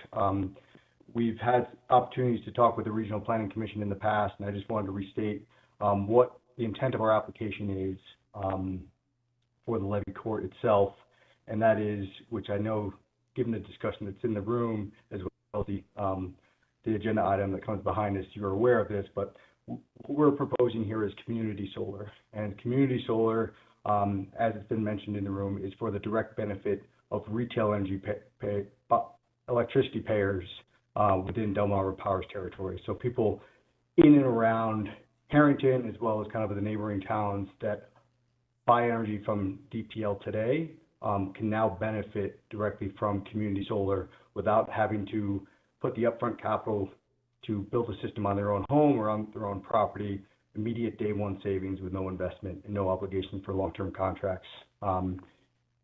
That is what the construct of community solar allows by connecting these smaller scale solar systems directly into the distribution network. So separate from a utility scale project, which may be going into a substation, large substation, or transmission lines. We like to think that community solar scale projects can make good neighbors. They're low profile, no noises, no smells, can be properly shielded from neighbors with adequate screening. They take up to little to no municipal resources, no sewer, no roads, no trash, no water, no school resources. And they are kind of essentially in a temporary use. There is proposed to have a decommissioning bond, which we already were planning on having in our project, that names municipality within the surety, therefore ensures that there are capital funds available for the project to be removed at the end of its useful life, which essentially is giving the soil, a rest from the mechanical tilling of regular farming that it may otherwise be kind of incurring. Additionally, during the actual operational life of the project, community solar and solar in general can lend itself to dual use. And what I mean by that is that on some of our other projects in other states, we have used sheep grazing underneath kind of our solar panels as essentially our lawnmowers, kind of benefiting a local sheep herder, kind of with, a place to put their sheep, as well as kind of, revenue from that. In addition to what Mr. Palmer mentioned earlier, planting pollinators kind of in and around the solar array where it makes sense. So just wanted to kind of mention the overall concept and benefits of what community solar is and why we think this site, is a great candidate for it, and hopefully you take that into consideration. Thank you. Thank you, Mr. Leary. Any commissioners have any questions for Mr. Leary? I don't see any. Thank you, sir. Mr. Kennedy, anybody else? Paul, if you can unmute your line, give us your name and address for the record and be sworn in. Yes, good evening. Can you hear me okay? Yes, we can. My name is Paul Mather. I am a resident of Newcastle County at 2 Wyndham Court, Hocassin, Delaware, 19707. Sir, do you swear or affirm to tell the truth, the whole truth, and nothing but the truth? I do. Thank you. Good evening, everybody. I just wanted to voice my support for this project. I did attend the RPC meeting that was held earlier, so I'm familiar with some of the details. I sort of feel that these are the kinds of things that we need in our state. I view it as a win-win because it provides lower electricity costs to the community. And we all know what's happening to energy prices and what may happen in the future. It's also consistent with the green strategy that we have for our state. And all of this is happening while preserving our farmland while the solar project's in operation. So I see an incredible plus side here and very little to no negative side. So I just wanted to voice my full support. Thank you, sir. How do you spell your last name? M as in Mary, Mathur. Thank you, sir. Any commissioners have any questions? Seeing none, thank you, sir. If there's anyone that's joining us by phone, you can press *3 to raise your hand if you want to make comments on this item. In favor. I see no more hands raised online. Thank you. At this time, we'll go back to folks in this room that are opposed to this project. Anyone in this room opposed to this project, please come forward. And please be brief and concise. Hi, my name is John Nichols. I live in Clayton, Delaware, 97010 Drive. Good evening, Mr. Nichols. Do you swear or affirm, sir, to tell the truth, the whole truth, and nothing but the truth? So help me God. Thank you. To Mrs. Parkowski's earlier point, these projects are net job destroyers. Multiple studies show between 2 and 3 jobs, permanent jobs, are lost for every so-called green job created during the design and development project. 75% of the capital cost of these projects is underwritten by various subsidies, 75%. So if it's a $10 million project, you and I pay for 75% of the cost. That's what makes them extremely profitable. That's why Wall Street is falling all over themselves to finance them. The electrons generated by community standalone facilities are sold to the grid, where they combine with all other electrons that flow on the transmission line. The off-takers, known as subscribers for the solar electrons, can exist anywhere in the state. They don't necessarily benefit Kent Countyans. They can be anywhere. Under current legislation, 15% of the subscribers must be low income as identified by Delmarva Power. Subscribers agree to have their electricity use measured, and they receive a credit against their electricity bills equal to the retail cost for the supply and delivery charge for electricity consumed. The cost of the credit is socialized and added to the delivery charge of all ratepayers, including low-income subscribers. In my mind, that starts to look an awful lot like a Ponzi scheme, although in this instance, it's a government-sponsored Ponzi scheme. Already, the Renewable Energy Portfolio Standards Act in Delaware subsidizes wind, solar, and a company known as Bloom Energy, also referred to as the Qualified Fuel Cell Provider Charge, and the subsidies for that project alone total almost $60 million annually. What's going to happen with community-based solar is the cost for those subsidies, and that's what they are, those reductions in the cost of electricity will be added to these other costs that are already borne by Delmarva Power ratepayers. The skyrocketing cost of the delivery of electricity will affect everyone. But in the meantime, before that happens, jobs will be lost, commercial businesses will feel the impact most quickly, but low-income energy users will demand more of it, and politicians will give them more of it. Why wouldn't you want to have your electricity costs subsidized by someone else? If you go to the if you go to the Delaware Public Service Commission website and look at the recent orders, they actually do refer to it as socializing the cost of electricity. My last statement, if you go to, this comes from academia. There's a scholarly tome called Energy as a Social Project, written by John Burns, a professor at the University of Delaware. And in that essay, he explains what the ultimate goal is. And the ultimate goal is the elimination of energy capitalism. Don't believe me. Read them. Energy as a Social Project. It's destined to fail. It's failing all over the country. It's failing in other countries. Germany, right now, as you know, has said, whoa, the Green Party was elected in Germany, and they've abandoned it. They've said, we can't shutter our coal-fired plants. We need nuclear energy.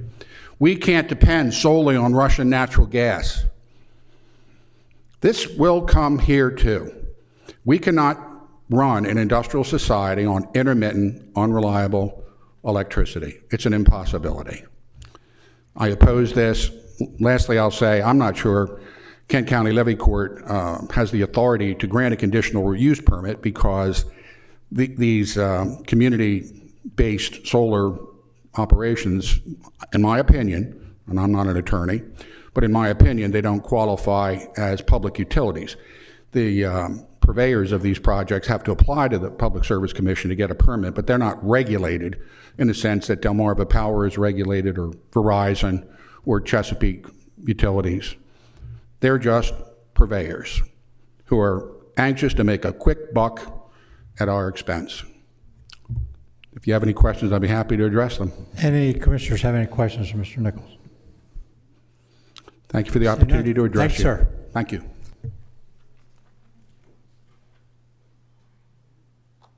Anyone else? I'm Kevin Goldsboro. I live at 668 Lighthouse Road, Smyrna, Delaware, 19977. Hello, Mr. Goldsboro. Do you swear or affirm to tell the truth, the whole truth, and nothing but the truth, sir? I do. Thank you. Okay, you know me well enough by now that, I'm not a fan of losing any agriculture to solar panels.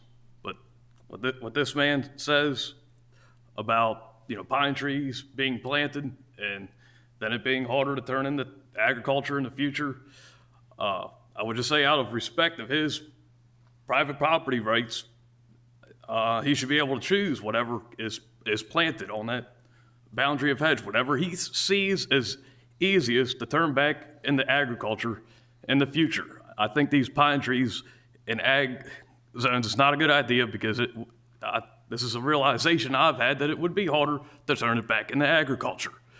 I would prefer to see a strip of corn planted around the perimeter, but whatever he thinks, whatever wild grass might support quail or turkey life. The trees, they pine cones, no wildlife exists off the pine cones, really. So, any questions from me? Any questions, Mr. Goldsboro? Thanks, sir. Good to see you again. Anyone else opposed? Anyone else in the room opposed to this project? CS 21-10, please come forward. If we have any guests on WebEx that wish to address Levy Court in opposition to this measure, *3 on your mobile phone will bring you into the room, or you can activate the raise hand icon on your desktop.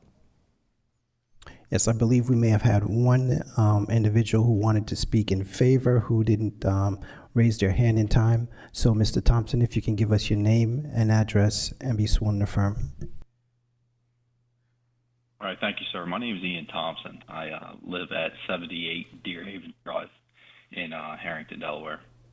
Mr. Thompson, do you swear or affirm, sir, to tell the truth, the whole truth, and nothing but the truth?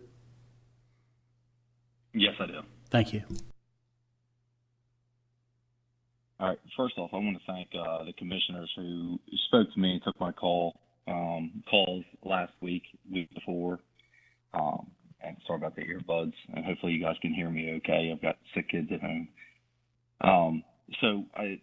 The commissioners that I did get a chance to speak with obviously took a lot of their time and heard me out when there was a speak of the moratorium on community solar in general. And what I got out of them is basically we needed to speak up. Those who were in favor needed to be a voice. And my point to this was that there are farmers that are for this. And the Taylor Project is a fine example of one that they tilled their ground. They put in the work on their own property, and this is what he's choosing to do with it. Also, the commissioners that I didn't get a hold of, I understand with the lack of response to me, this has been a hot topic. So I'm certain that you guys have been getting, guys in the house have been getting rained on with conversations and phone calls. So the other thing, like I said, is the farmers in Kent County. It's not, and no disrespect to Route 9's projects, and I do completely agree with you guys. Coming from Lake Forest, it's an agricultural community, and I know how important agriculture ground is, and we don't need to lose all the agriculture ground. That being said, Parkowski's proposal essentially for shutting down anything going along the railroad tracks, I think, has been proven by her own statements today that projects under 200 acres, or I'm sorry, I don't want to misquote her, but I know it's under 50, aren't going to be needed for the growth zone, I guess, or however these commercial properties or projects are looking to post up near the railroad tracks. Not to mention that properties like Mr. Taylor's, he's already made it crystal clear. Whether they want it or not, that's not what he's doing with his property. So it doesn't sound like those projects are going to work anyway. I attended the meetings before, and I heard the arguments on both sides, and I think that we're lucky to have subject matter experts that have called in and are willing to give advice on the leakage, the seepage of these panels themselves. And I think that as a commission, that you guys are in a great position to utilize these resources that are being offered to us, not to mention the Department of Ag and what we have in state, but subject matter experts on these panels, not just the people trying to sell them, but the people who are doing the research with them and know factual information that can swear and actually be helpful to that. And lastly, the last speaker that just spoke, he was talking about the community being part of the problem, the community solar being part of the problem, and that DP&L is just going to add more costs on the back end. Well, that doesn't sound like a community solar problem to me. That sounds like a problem with Delmarva Power and maybe the regulation.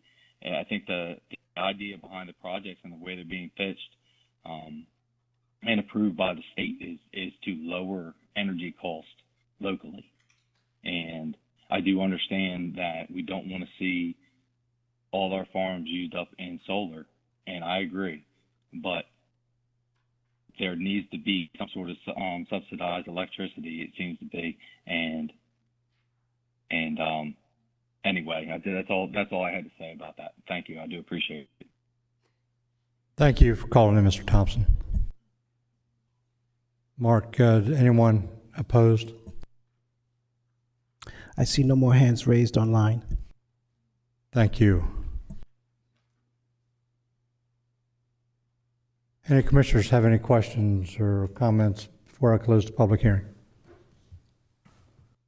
Seeing none, this time I'll close the public hearing on CS-21-10 and turn it over to Commissioner Howell for a motion.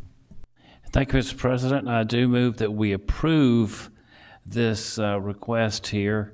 I'd like to remind everybody that the preeminent and epicentral issue at hand here is what can property owners do with their property. I'm not going to budge from that. We've heard a lot of information, pro and con. Some of it, a good portion of it was superfluous, and still we can't let that distract us from the key issue here. So I go with the Taylors because they're property owners, and I go for property owners, and I do move that we approve this. Second. Thank you. Motion made by Commissioner Howell, second by Commissioner Maston to approve application CS-21-10. Any questions on the motion? Commissioner Bucks. Just a point of clarification from Ms. Kiefer. As the motion for approval was read, would we need to clarify the RPC or the staff as it's in the packet? It's always helpful if you want to mirror the Planning Commission's recommendation that you cite their recommendation so it gets incorporated in the final approval, if that's what the Levy Court intends to do. Right, so how do I summarize what you just said? That you move to approve it per the Planning Commission's recommendation. Oh, okay. Just a citation. Okay. Move to approve it according to the recommendation. And that was, I don't remember if I gave the number or not, but it was CS-21-10 that I'm asking everyone to approve. Was that sufficient? And that's okay with the second? Okay. Any other questions?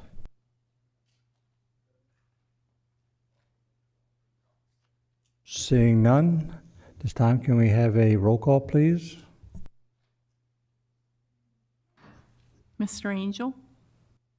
Reasons stated by Commissioner Howell and Mr. Taylor. Any farmer that is small that needs to continue to farm, I understand that. So yes, based on your comments too. Mr. Buxton? Yes, reasons for approval stated tonight, as well as the conditions for approval stated by the Regional Planning Commission during their March 3rd hearing. Mr. Hall? Yes, per the RPC recommendation.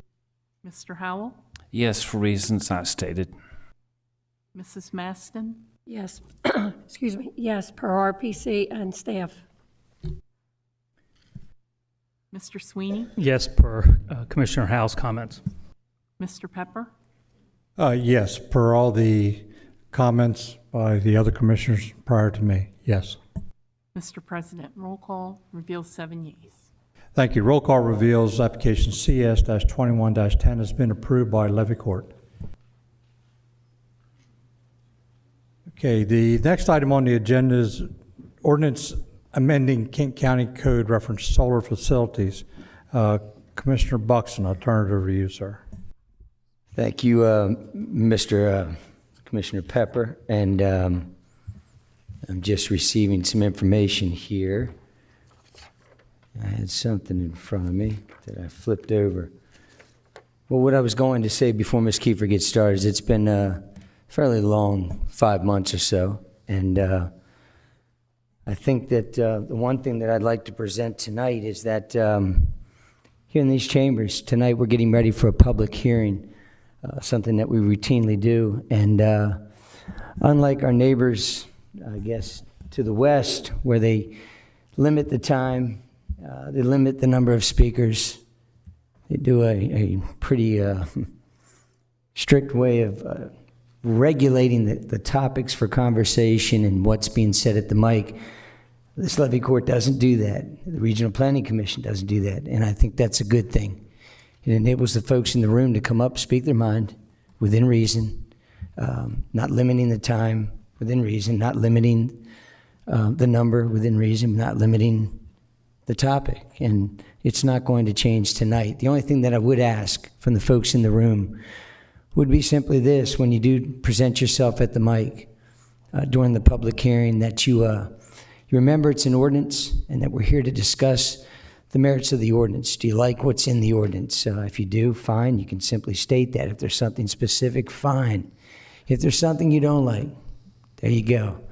But that's what we're here to discuss tonight, the merits of the ordinance. And I would leave it at that and encourage all folks that want to speak. With that said, Ms. Kiefer, come on down. Thank you. Before you tonight is Ordinance LC 2205 regarding the development of solar facilities. Quick note before we go into what the ordinance actually is. Section 4 within the ordinance, and this is just a typo, for the BG zoning district should reference Section 205-170 rather than 64. I just want that on the record, and if the ordinance is adopted, we'll fix that when it gets incorporated into the code. The ordinance itself does a number of things. First and foremost, it distinguishes between utility solar, large-scale solar, and community solar that we were just talking about, creates different standards for each. Notably, utility solar, as written in the current ordinance, would prohibit utility solar in the AC zoning district outside of the growth zone.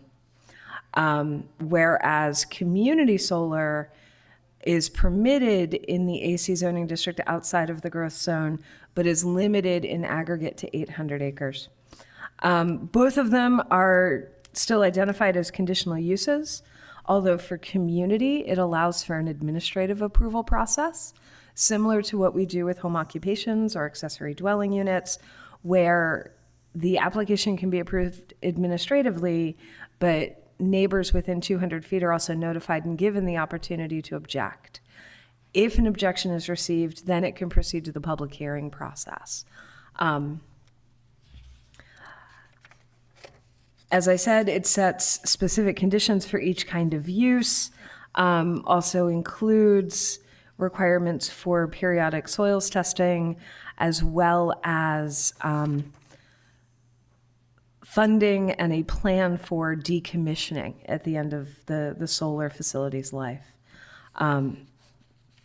So we can ensure it gets returned back to farmland should the property owner so desire.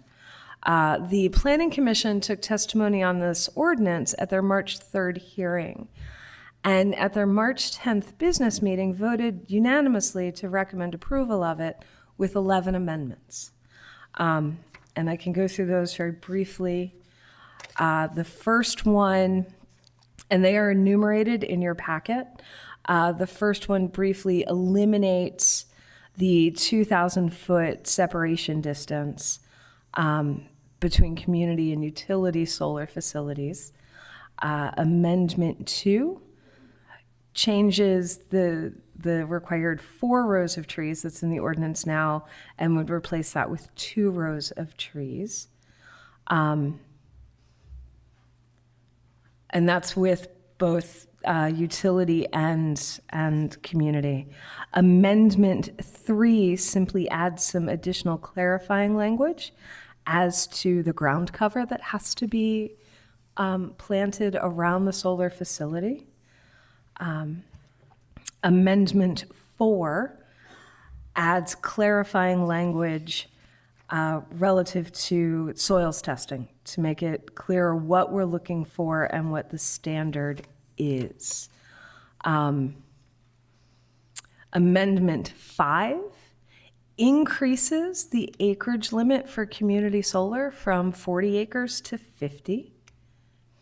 And then Amendment 6, again, in the community section of the ordinance, eliminates the 2,000-foot separation distance and instead cites the existing Delaware Code and the resulting Public Service Commission regulations with regard to distance, and making sure that community solar facilities don't end up becoming utility solar facilities. Amendment 7 revises the required setbacks for community solar. It lowers them for the front, the side, and the rear setbacks. Amendment 8, specifically for the community solar, reduces the 4 rows of trees to 2. And again, for the community solar, adds clarifying language about ground cover. Amendment 10 incorporates the clarifying language about soils testing for the community solar piece. And then Amendment 11 clarifies the effective date. Staff had suggested to the Planning Commission it would be helpful to clearly state to whom this would apply and who would be considered vested. So the language as it is if the ordinance is adopted, it becomes effective tonight. But any valid applications for which we've had a preliminary application meeting and that have been submitted for review and accepted for public hearing, they would be vested under the existing regulations rather than the proposed. So again, this does come with a unanimous recommendation for approval with the amendments. I'm happy to answer any questions you might have. Do any commissioners have any questions? Commissioner Sweeney. Thanks, Mr. President. Sarah, back to the administrative approval for community. If there's an objection by a neighbor because they don't like solar, is that a valid objection for bringing it out of the administrative approval process? It does not allow discretion on the part of staff. Objections we receive for administrative applications often are not actually related to the application before someone, but if we receive an objection, we don't have a choice. The next step is a hearing if they want to proceed. Oh, that's a shame. As far as the soil testing, does the amendments that were put in place ease the cost of doing the soil testing? I can't speak to the cost. What I believe it does, because we worked with various industry people to develop it, it adds clarity. So people understand what rules they have to meet. And it was the lack of clarity that was more concerning, is my understanding. Okay, thanks. Any other commissioner questions? Seeing none, thank you. Thank you. Okay, at this time, I'm going to open the public hearing on ordinance LC 22-05. And what Commissioner Buxton stated earlier is true. However, while I'm running the meeting, if I find that folks are being repetitive or start to ramble, I will cut in and ask you to please wrap it up. So at this time, we'll open the public hearing on ordinance LC 22-05, solar facilities. Now I ask anyone in the audience to please come forward and state your reasons, give your name, address, and be sworn or affirmed, and state why you're in favor. Mike Ryman, Becker Morgan Group, 309 South Governors Avenue. Sir, do you swear or affirm to tell the truth, the whole truth, and nothing but the truth? I do. Thank you. Again, Commissioners, I appreciate the opportunity to be here this evening. I will be very brief. As I said, my name is Mike Ryman. I'm here tonight as a lifelong resident of the county, as well as a business owner in the county, speaking in favor of the ordinance with the amendments that have been proposed. My company has had a lot of experience with solar facilities and permitting them in Delaware, Maryland, and Virginia over the years. Maryland's been a little bit ahead of Delaware in terms of the solar program, and we've been doing work there for quite some time. We commend Delaware for its commitment to this program. We all know solar is important. We all need energy. We're all using it right now. We use it every day. We use it probably when we don't know that we're using it. And having alternative energy options is a good thing. That being said, we understand that there needs to be clear rules. We like rules, actually. We like them when they're clear. We like when we know what the rules of the game are when we proceed with a project, when business owners make decisions, when landowners make decisions. So we support the commission, the Levy Court, and their desire to create a clear set of rules moving forward. I think we've done that. We fully support the ordinance with all the amendments that Planning Commission has put forward. I think this is a result of a lot of testimony by a lot of folks on different sides. I would say that it's a compromise. I would say that we didn't get everything we wanted. Probably the other folks didn't get everything they wanted. At the end of the day, that probably means it's not a bad ordinance. Probably means it's a good ordinance. We support it, and we hope that you move it forward this evening with all the amendments. With that, I'd answer any questions if you have them. Any questions, Commissioner Sweeney? Thanks, Mr. Ryman. So you represent quite a few, not quite a few, but you represent some companies that have already come forward with solar. Yes, sir. And are they also in agreement with this?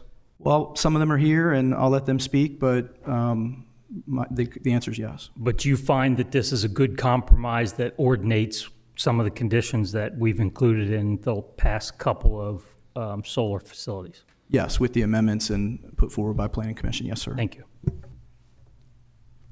Any other questions? Thank you, sir. Thank you. Anyone else in favor? Please come forward, give your name, address, and be sworn or affirmed. Hi, my name is Michelle Thompson. I live in 78 Deerhaven Drive, Harrington, Delaware, 19952. Ms. Thompson, do you swear or affirm to tell the truth, the whole truth, and nothing but the truth? Yes. Thank you. I wanted to come forward to the commission. I know I spoke to a lot of you after the Regional Planning Commission. I'm a landowner and spent many hours and a lot of money with other solar companies to ensure that our contract is solid.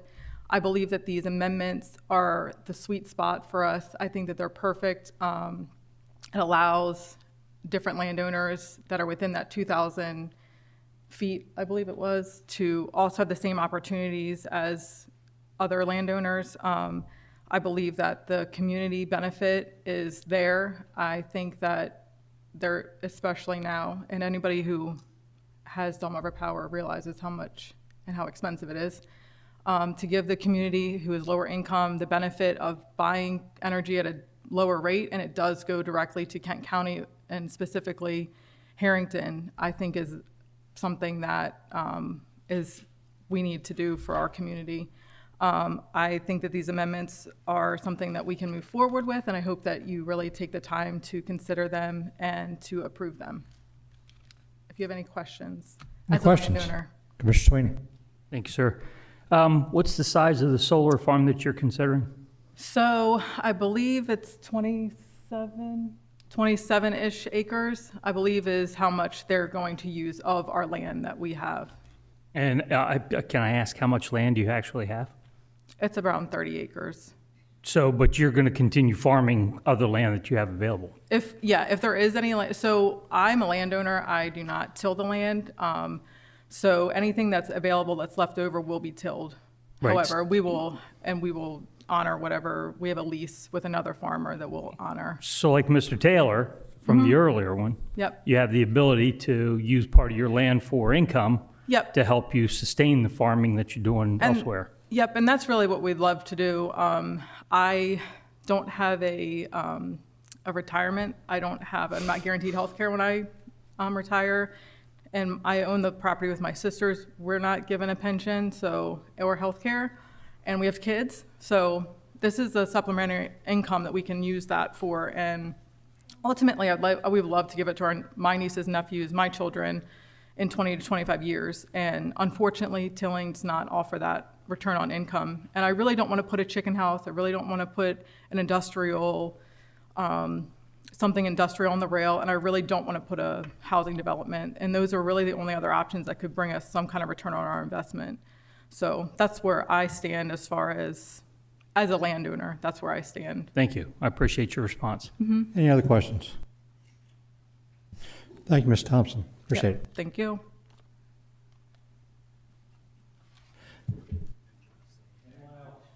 Anyone else here in favor? Anyone in favor, please come forward. Give your name, address, and be sworn to our firm. Michael Redding, 20 Trafalgar Square, Nashua, New Hampshire. Sir, do you swear or affirm to tell the truth, the whole truth, and nothing but the truth? I do. Thank you. Did you say Redding, R-E-D-D-I-N-G? R-E-D-D-I-N-G, correct. Okay, thank you. Yes, good evening. I'm a professional engineer. I've been working for over 28 years in the practice. I helped participate with the ordinance, specifically with the the soil testing, providing some of the language that you see tonight in your amendment. I feel that language provides the clarity that the developers that I've worked with before and currently work with need to be able to count on for their costs, their planning, but also I think it provides the county with the right mechanism to be able to address the current constituents that people have concerns about, but anything in the future. There's still lots of chemicals that we're still analyzing. I know folks have talked about PFAS, some of the concerns that may bring to our communities. And we're still figuring that out. And I know that DENREC is doing a good job to try to understand how to regulate that effectively and what industries to target.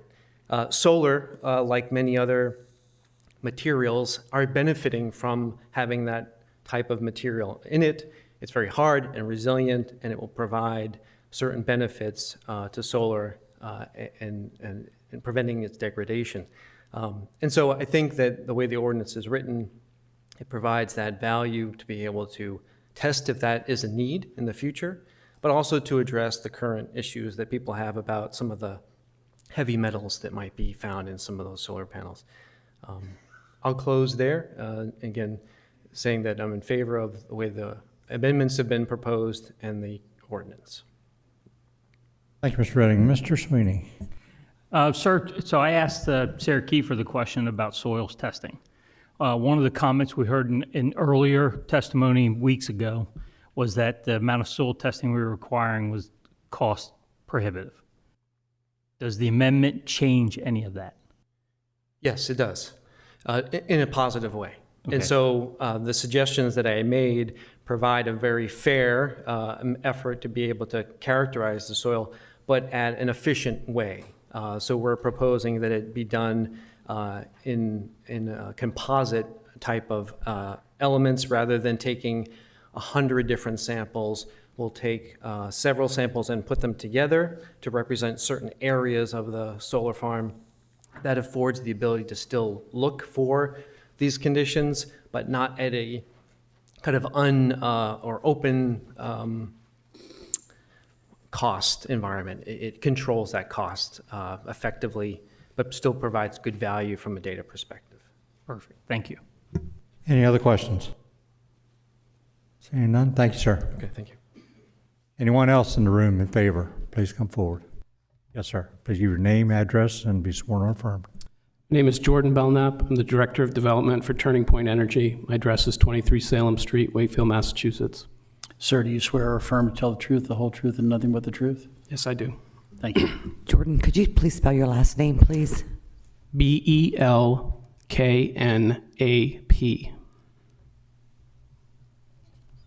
Thank you. Thank you. I'm here tonight to speak in favor of the ordinance with the amendments that were approved by the Regional Planning Commission. Turning Point Energy is a community solar energy developer. The community solar energy projects will benefit the citizens of Kent County, landowners of Kent County who want to host a project. They will provide work and jobs. There's electricians, day wage laborers, civil contractors, engineers that are all part of these projects, and they play a substantial role. It'll benefit the environment. We will reduce our reliance on fossil fuels and produce more clean energy. And it's development that won't impact your infrastructure, add things, kids to the school, or have more things in the sewer and stuff. So there's lots of good in these projects, and I want to commend Levy Court and the RPC and the Planning and Zoning for their crafting a good framework for the ordinance that differentiates community solar from utility solar, and because there are some nuances and there's some differences, and we're appreciative of that. There was a couple things we commented on the RPC meeting, so I do want to make clear our position is the amendments are really, a necessary and a good thing to have for the ordinance. It provides greater clarity, greater reasonability in design, and I think overall it's more fair for the landowners, especially in regards to the 2,000-foot proximity restriction. Thank you. Any questions, commissioners? Thank you, sir. Anyone else in this room in favor, please come forward. Please state your name, address, and be sworn or affirmed. Good evening, Commissioners. Vincent Moschella, 290 Center Conway Road, Brownfield, Maine. Sir, do you swear or affirm to tell the truth, the whole truth, and nothing but the truth? I do. Thank you. I'll be very brief tonight. I've taken a lot of your time over the last 5 months, though it does feel like it's been a lot longer than that. Just wanted to say thank you to, everyone sitting up here, all the commissioners, Sarah. I don't think I'd be overstating it saying that thousands of hours have gone into the development of this ordinance collectively. There's been a lot of back and forth. I think this is very fair. I've developed solar in probably 12 different states, many counties within those states. I would say this is one of the most, if not the most comprehensive ordinances that I've seen. To echo some points made earlier today, we like rules. I think these are fair rules, and we're looking forward to abiding by them. So keep it short. Thank you. I support this ordinance as written with the amendments. Thank you, sir. Any questions? Vincent, could you please spell your last name for me? Yeah, it's Moschella.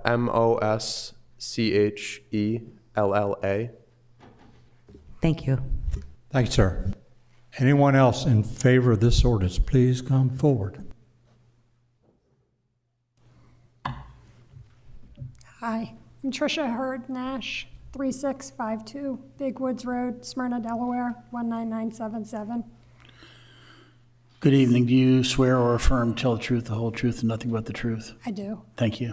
So I'm going to be brief because I'm not at my best, but I'd like to thank all of you for working on the ordinance. I'd like to tell you that we do appreciate your efforts. We agree with the ordinance. We ended up here because we felt like we had an attack on the Agricultural Conservation District.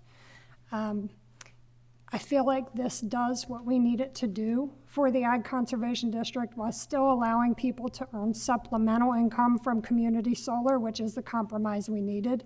In the beginning, utility and community solar were being grouped together. I feel like community was being unfairly attacked at the same time.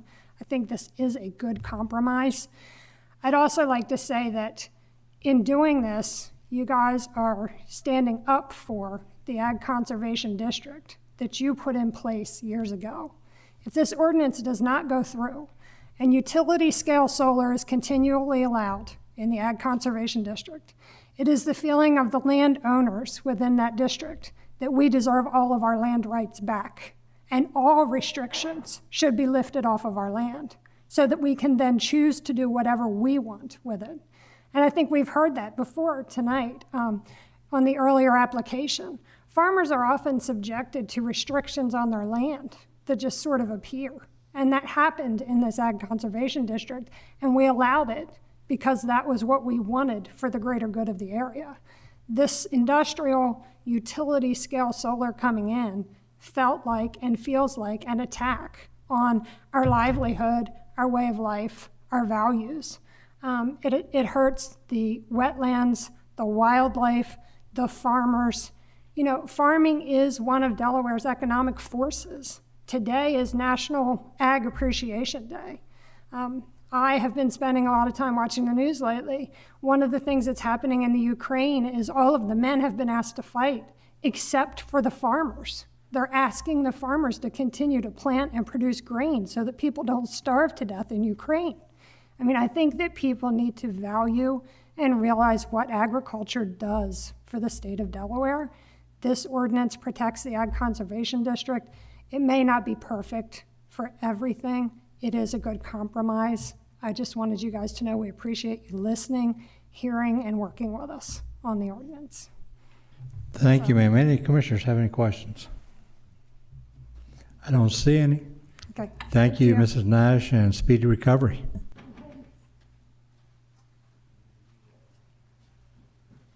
Anyone else in favor of this ordinance? So I'm Kevin Goldsborough. I reside at 668 Lighthouse Road, Smyrna, Delaware, 10977. You've been sworn. Yes, sir. Yeah. Sir.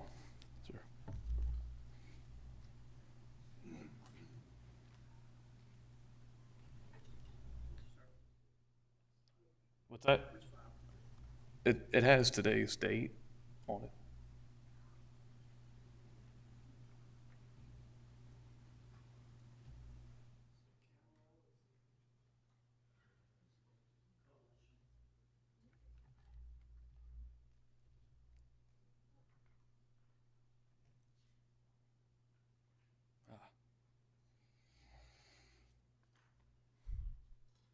There we go. Next slide, please. Okay, thank you. Okay, so I have this slide up. This is displayed because I fear that we, the people of Kent County, have not received proper respect towards our will, and that it has been compromised. Our freedoms lie within our private property rights, and they have been compromised.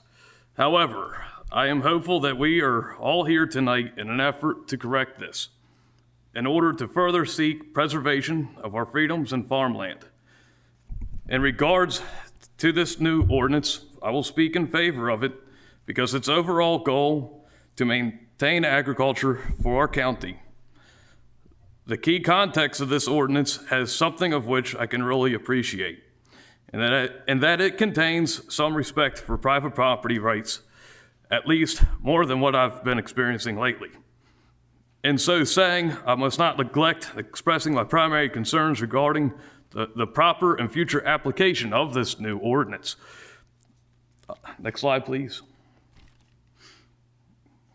I say this because Ordinance 205-51 was not given thorough consideration before the disastrous approval of the Cedar Creek project. Ordinance 205-1 reads, no more than 23% of each lot in an agricultural conservation district shall be covered by man-made impervious surface. This ordinance is applied when considering that even horse ranches in AC are limited to this 23% land use standard, and virtually nothing about it covers any surfaces or interferes with rainfall or its drainage. All of these issues, however, are posed by the obstructions of an industrial-scale solar complex. These panels cover nearly all of a farm's surface area and therefore directly prohibit the practice of agriculture, which is undoubtedly the primary and outlined goal of some in government. Okay, I was not going to get into this, but as far as private property rights, just specific with a horse ranch, I know you need an acre for every horse. You cannot have 5 horses on 4 acres. Yet it's okay to take some thousands of acres from tens of thousands of wild animals that need that land. So just the contradictions there for its respect to animal life, that just blows my mind. I have now therefore laid the foundation for my legitimate concerns for the future application of this new ordinance, and although I approve of its passing, government has recently caused me to have my reservations about it. In its original form, I believe this ordinance had the most regard for what we, the people, really wanted. However, every slash to its amendments represents another slash and existing contempt for what we, the people, truly want. One such slash is the one upon soil testing. There are 2 primary concerns to be had with this particular slash. Most of Delaware's population living in agricultural districts use wells for drinking water. If there are inadequate tests conducted, our drinking water could be poisoned. And B, if the soil goes untested and consequently without nutrients for 25 years, then it could never return to farmland. All this said, I have certainty that all this will blow over as grass in the wind, for we have reassurance that our God, a God of righteousness, will prevail. Next slide, please. So that was that's the horse ranch, and just showing how there's nothing impervious there that doesn't interfere with rainfall. Yet that counts against the 23% land use ordinance. Next slide, please. So Isaiah 40:7-8, the grass withereth, the flower fadeth, because the Spirit of the Lord bloweth upon it. Surely the people are as grass. The grass withereth, the flower fadeth, but the word of our God shall stand forever. So when voting on this new ordinance tonight, please do the responsible thing in an effort to preserve our God-given farmland. Next slide, please. I just ask, we the people, this is what we want. Next slide, please.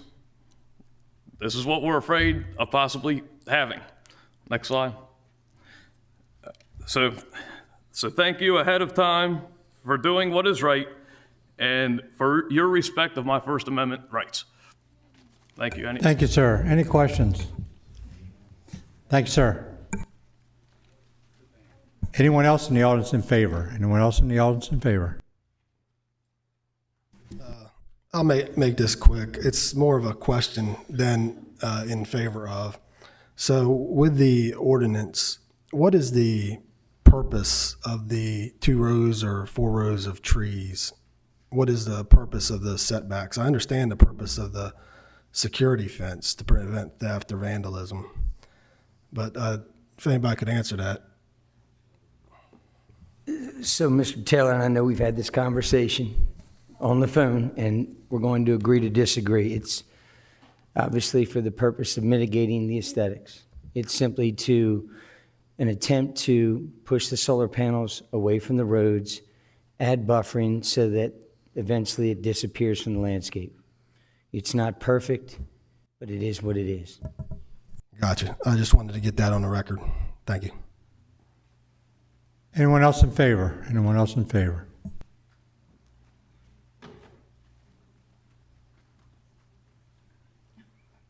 I can't get on here. Why? For the record, Victoria Street, 511 Quiet Acres Lane, Harrington, Delaware, 19952. Do you swear or affirm to tell the truth, the whole truth, and nothing but the truth? Yes, I do. Thank you. Thank you. To be brief, because I don't want to be, the mic turned off, but I've heard a lot of what I agree with. I thought you had a gong back there, maybe, I don't know. But I've spoke with a few of you.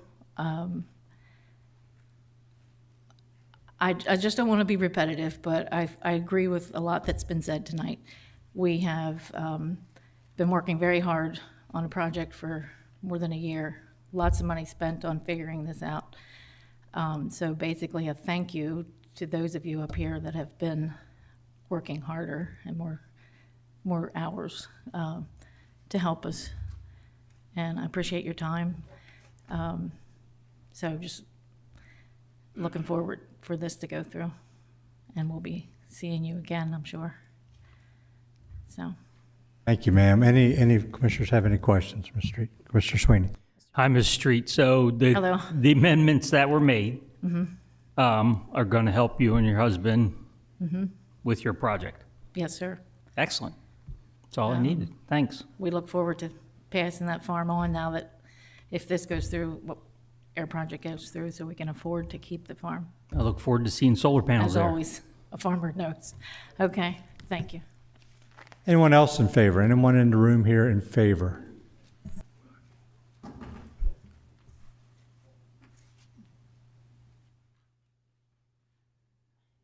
Joe Street, 511 Quiet Acres Lane, Harrington, Delaware. Mr. Street, do you swear or affirm to tell the truth, the whole truth, and nothing but the truth, sir? Yeah, I do. Thank you.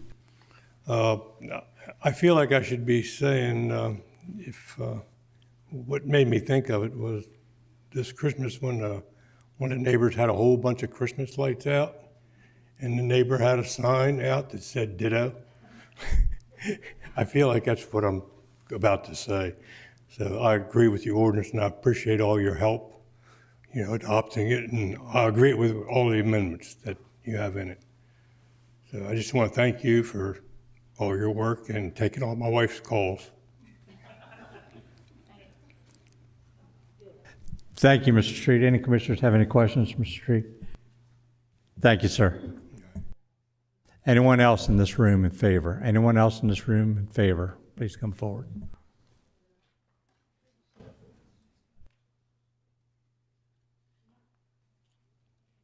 John Nichols. I don't have to be sworn in again. You've been sworn. Yeah. In favor of this? Well, perhaps. Perhaps. I just want to confirm a couple of things. I guess, I don't know if you're answering questions this evening, that's great. Community energy generating facilities are specified in this particular section of the code, and then you have utility solar facilities inside the growth zone overlay district only. I presume that means that only utility scale solar would not be allowed in the conservation area. I presume that's what it says, but elsewhere there are, in section 4, there's utility scale solar facilities are listed, and then they have conditions that shall be used as follows and outlined. So I presume that also only applies to uses outside the conservation area. So to the extent that that's true, that utility scale solar will be prohibited within the conservation area, then I would support this on behalf of the rights of those farmers who've sacrificed so much and given up so much to keep that property preserved for agricultural use. Assuming that's the case. The question I have, though, the statement I want to make has to do with PFAs. I've addressed this body before about my concern about PFAs. You need to be aware that DNREC is concerned about PFAs too. PFAs are known as a forever chemical. They get into groundwater. They are implicated in liver and kidney damage. Nowhere in the proposed ordinance do I see anything about testing the groundwater. Now, I've asked previously, and I've been ignored, that the groundwater be sampled at the Kent County solar arrays on White Oak Road. It's been there for almost a decade. It sounds like a reasonable thing to do, but nobody wants to do it. I don't know why. DENREC is so concerned about PFAs that they're now measuring in parts per trillion, not parts per billion, parts per trillion. That's how concerned they are about it. The Bethany Crest community has had their groundwater contaminated by PFAs. They don't even know what causes it. We know that PFAs are used in and on solar panels. We know that disposal of them is problematic. We know that it's easy if you can get them into a landfill to dispose of them at $1 a ton versus if you have to recycle them, it's $25 a ton. I don't think the ordinance as proposed goes far enough to address these decommissioning issues. I would respectfully request that before you rush headlong ahead in permitting any more solar arrays, you do the necessary due diligence to make certain you're protecting the health of the Kent Countyans that you're sworn to protect. The last thing is, if these solar arrays are so important and so critical to providing electricity and improving the quality of life for the world at large, then why in God's name are they all going to be disappear in 25 years? Are we to assume that in 25 years the need for electricity is going to be less than it is today? But they're all going to be decommissioned. They're going to be put back into farmland. Where's the electricity going to come from then? Certainly not the solar that doesn't exist anymore. So I support this conditionally, but I would ask that the Kent County Levy Court goes to work and does more of the necessary hard lifting to determine if this really is in the benefit of Kent Countyans. Thank you very much. Any questions? Commissioner Sweeney. Mr. Nichols, I'm going to read something from the University of Michigan Graham Institute. The fact is that PFAS is not customarily used in solar panels because safer, effective alternatives have already been developed and commercialized. Moreover, no studies have shown that the presence of leaching of PFAS from PV panels, either while they're in active use or at the end of their life in a landfill, has been determined. So you can get on the internet and you can find any place that supports your theory for what you do like and what you don't like. But I'm telling you, there's plenty out there that I can dispute everything you say about solar farms. So I appreciate your comments. I appreciate you coming up here every time we have a solar panel, and I expect that when something comes from the community, you'll be the first one in line to write a letter to say you're opposed to it so that it has to come in front of Levy Court. So I'm just here to tell you that most of your comments about solar panels and solar facilities is not correct. Is that a statement or a question? That's a statement. I'm not asking you a question because I'm not here to debate with you. Well, a question was asked of me, allegedly, but now I have a statement, so I can't reply to the statement, but thank you for the statement that I can say I disagree with. Mr. Pepper. Mr. Nichols. Mr. Nichols, this is more of just a statement, point the obvious out, that the ordinance itself, we can work on addressing the one concern that I think you bring up that might be relevant, and that is the landfills and what this looks like in 25 years. And maybe there is something more in the ordinance that we can do. I agree with you. It won't happen tonight. The ordinance is a good ordinance, but I think that's something that's left on the bone maybe we can work on. All right? I'd look forward to working with you on that. Thank you.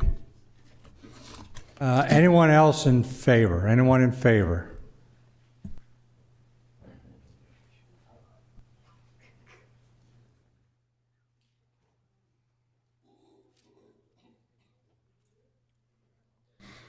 My name is Nicholas Nash, 2016 Hurd Road, Smyrna, Delaware. Mr. Nash, do you swear or affirm, sir, to tell the truth, the whole truth, and nothing but the truth? I do. Thank you. I speak as a farmer from the area. We support the ordinance. I don't think it's perfect. I think it's a good place to start. I think we can work on it from here. We need to have something in place to work on going forward, and I think this gives us a step in the right direction. Any questions? Any questions? Thank you. Appreciate you being here tonight. Anyone else in favor? Anyone else in favor?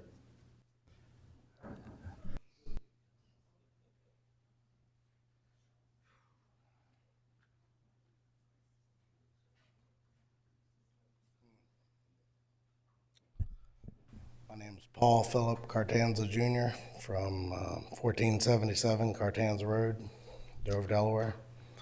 Mr. Cartanza, do you swear or affirm, sir, to tell the truth, the whole truth, and nothing but the truth? I do. Thank you. I just wanted to thank you guys for working with Ms. Nash, my father. I'm assuming most of you have talked to him as well on this ordinance. Like Nick, I'm a farmer. I'm glad that you guys are trying to work with us to, like I said, it's nothing, none of this is perfect, but it's a very good step in the right direction to start working on it. So I just want to say I was grateful for all you've done. I'd also like to go on record saying that I appreciate all that Ms. Nash has done for the farmers in the community. All good? Any questions for Mr. Cartanza? No? Thank you, sir. Appreciate it. Anyone else here in favor? Anyone else here in favor? We have any guests on WebEx who wish to address Levy Court in favor of this measure, LC 2205? Press *3 on your mobile phone or the raise hand icon. Yep, so we have 3 participants online that would like to make comments in favor of this application. First up will be Mr. Thompson. Please give us your name and address and be sworn and affirm. Yes, my name is Dustin Thompson. I live at 303 Wilmington, Delaware, 19805. Sir, were you sworn earlier? I was not. Okay. Do you swear or affirm to tell the truth, the whole truth, and nothing but the truth, sir? Yes, sir. Thank you. So I am the advocacy and outreach organizer for the Sierra Club Delaware chapter. We are a statewide organization working in the realm of energy policy here in Delaware, amongst other things. We worked, and I specifically worked for years to come to a program on community solar that takes into account the failures in early states that struggled with community solar and the success in states that have figured out how to do this right. Before we passed this bill in 2021, Delaware had had a community solar statute on the books for years and failed to get any projects to move forward in our state to provide the relief that we sought to provide through this new legislation. We have been at the Sierra Club and will continue to fight for the most equitable and strongest community solar program in the nation for our state. I think we have been successful in that fight thus far, but our work is far from being done on this. We're working with organizations like Energize Delaware that provides energy efficiency and cost savings to Delawareans across the state and others in Delaware to go even further to help low-income communities and others benefit from community solar. We're looking to get these projects to go beyond that 15% requirement for low-income customers that somebody referenced earlier. We want to ensure that we're not just putting these projects on farmland, but we're putting it on the many brownfields up here in Newcastle County to help deal with those contaminated sites that have been sitting for decades, bringing down property values, to get commercial companies to install these projects on their large flat roofs. In essence, to ensure we are meeting our energy goals in a way that makes sense for Delaware and every county and every resident. That being said, what we are hearing tonight is exactly what we were hoping we would see for the farming community, and that is the ability to keep farming and to keep providing for us as they have for generations while helping the community in Delaware have more affordable electric rates. That is a huge goal of community solar and other successful states across the nation, while balancing the need to not just dump this in the farmland, but to provide it in a way that is equitable across the state. So we really want to thank the Levy Court, the staff, Commissioner Buxton and Ms. Kiefer specifically, for the work and dedication to getting this ordinance right when it comes to community solar.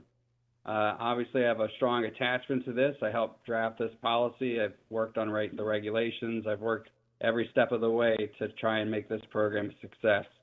And we feel that the RPC amendments are a strong compromise between the needs of the dedicated community of farmers who are struggling to keep this industry going, to provide for us in Delaware and our region due to the flood of housing developers and other threats coming from the expansive population growth here in Delaware and in the entire region, honestly. while still ensuring that the goals of the community solar program can be met and balancing the rights of landowners as well. I'm just really thankful for the opportunity to speak tonight and for all the work that all of you and the commission has done, and the Levy Court has done over the past months. And I'm sure the tireless nights that you have kept up have making it happen. So thank you very much. Thank you, Mr. Thompson. Do any Levy Court commissioners have any questions for Mr. Thompson? No? Thank you, sir. So next we have Mr. Irwin. Please give us your name and address and be sworn and affirmed. My name is John Irwin, 1908 Kinwood Road, Wilmington, Delaware, 19810. Mr. Irwin, do you swear or affirm to tell the truth, the whole truth, and nothing but the truth, sir? I do affirm that. Thank you. I want to thank the Planning Commission and Levy Court for taking the time to figure out the amendments to the ordinance, and that these amendments represent a reasonable approach.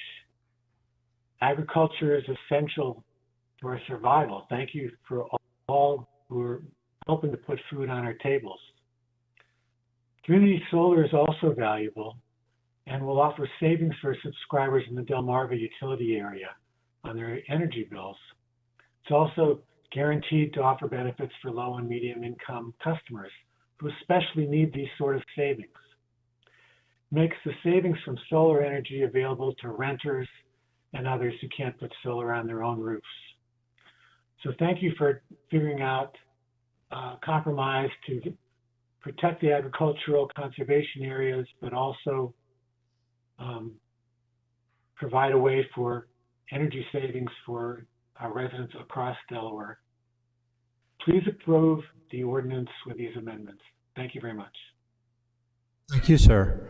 Any commissioners have any questions, Mr. Irwin? I don't see any. Thank you, sir. Mr. Costanza Sr., if you can give us your name and address and be sworn and affirmed. Paul Cartanza Sr., 6289 Bayside Drive, Dover, Delaware. Mr. Cartanza, do you swear or affirm, sir, to tell the truth, the whole truth, and nothing but the truth? I do. Thank you. I commend the commissioners for working to get this right, trying to help us in our community. I know it's not perfect, like everybody else has said, but one thing I have a concern about is really the power that we're getting. Is that power actually staying in Kent County?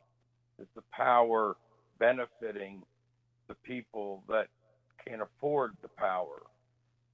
I mean, we talk a lot about, the solar helping. We have proof. We have evidence that it is helping our communities, our local communities. I don't mind putting things in places as long as it helps us in our community, not somebody in New Jersey or Pennsylvania or Maryland. This is a Delaware. If they want Delaware to be green and to help save power, we need to know how and how much it is saving the Delaware residents, the Kent County residents. There are some of the amendments that I'm a little not super happy with, but as long as we can all continue to work towards trying to get a little bit closer, I think this will be good. But my biggest sticking point is this power that we're putting in these areas really helping Kent County, Delaware? Any questions? Any questions from the commissioners? No, sir. Thank you. Thank you. I see no more hands raised online in favor of this application. Thank you. This time, we'll ask anyone in the audience in this room that is opposed. Anyone opposed to this ordinance, please come forward. Anyone opposed?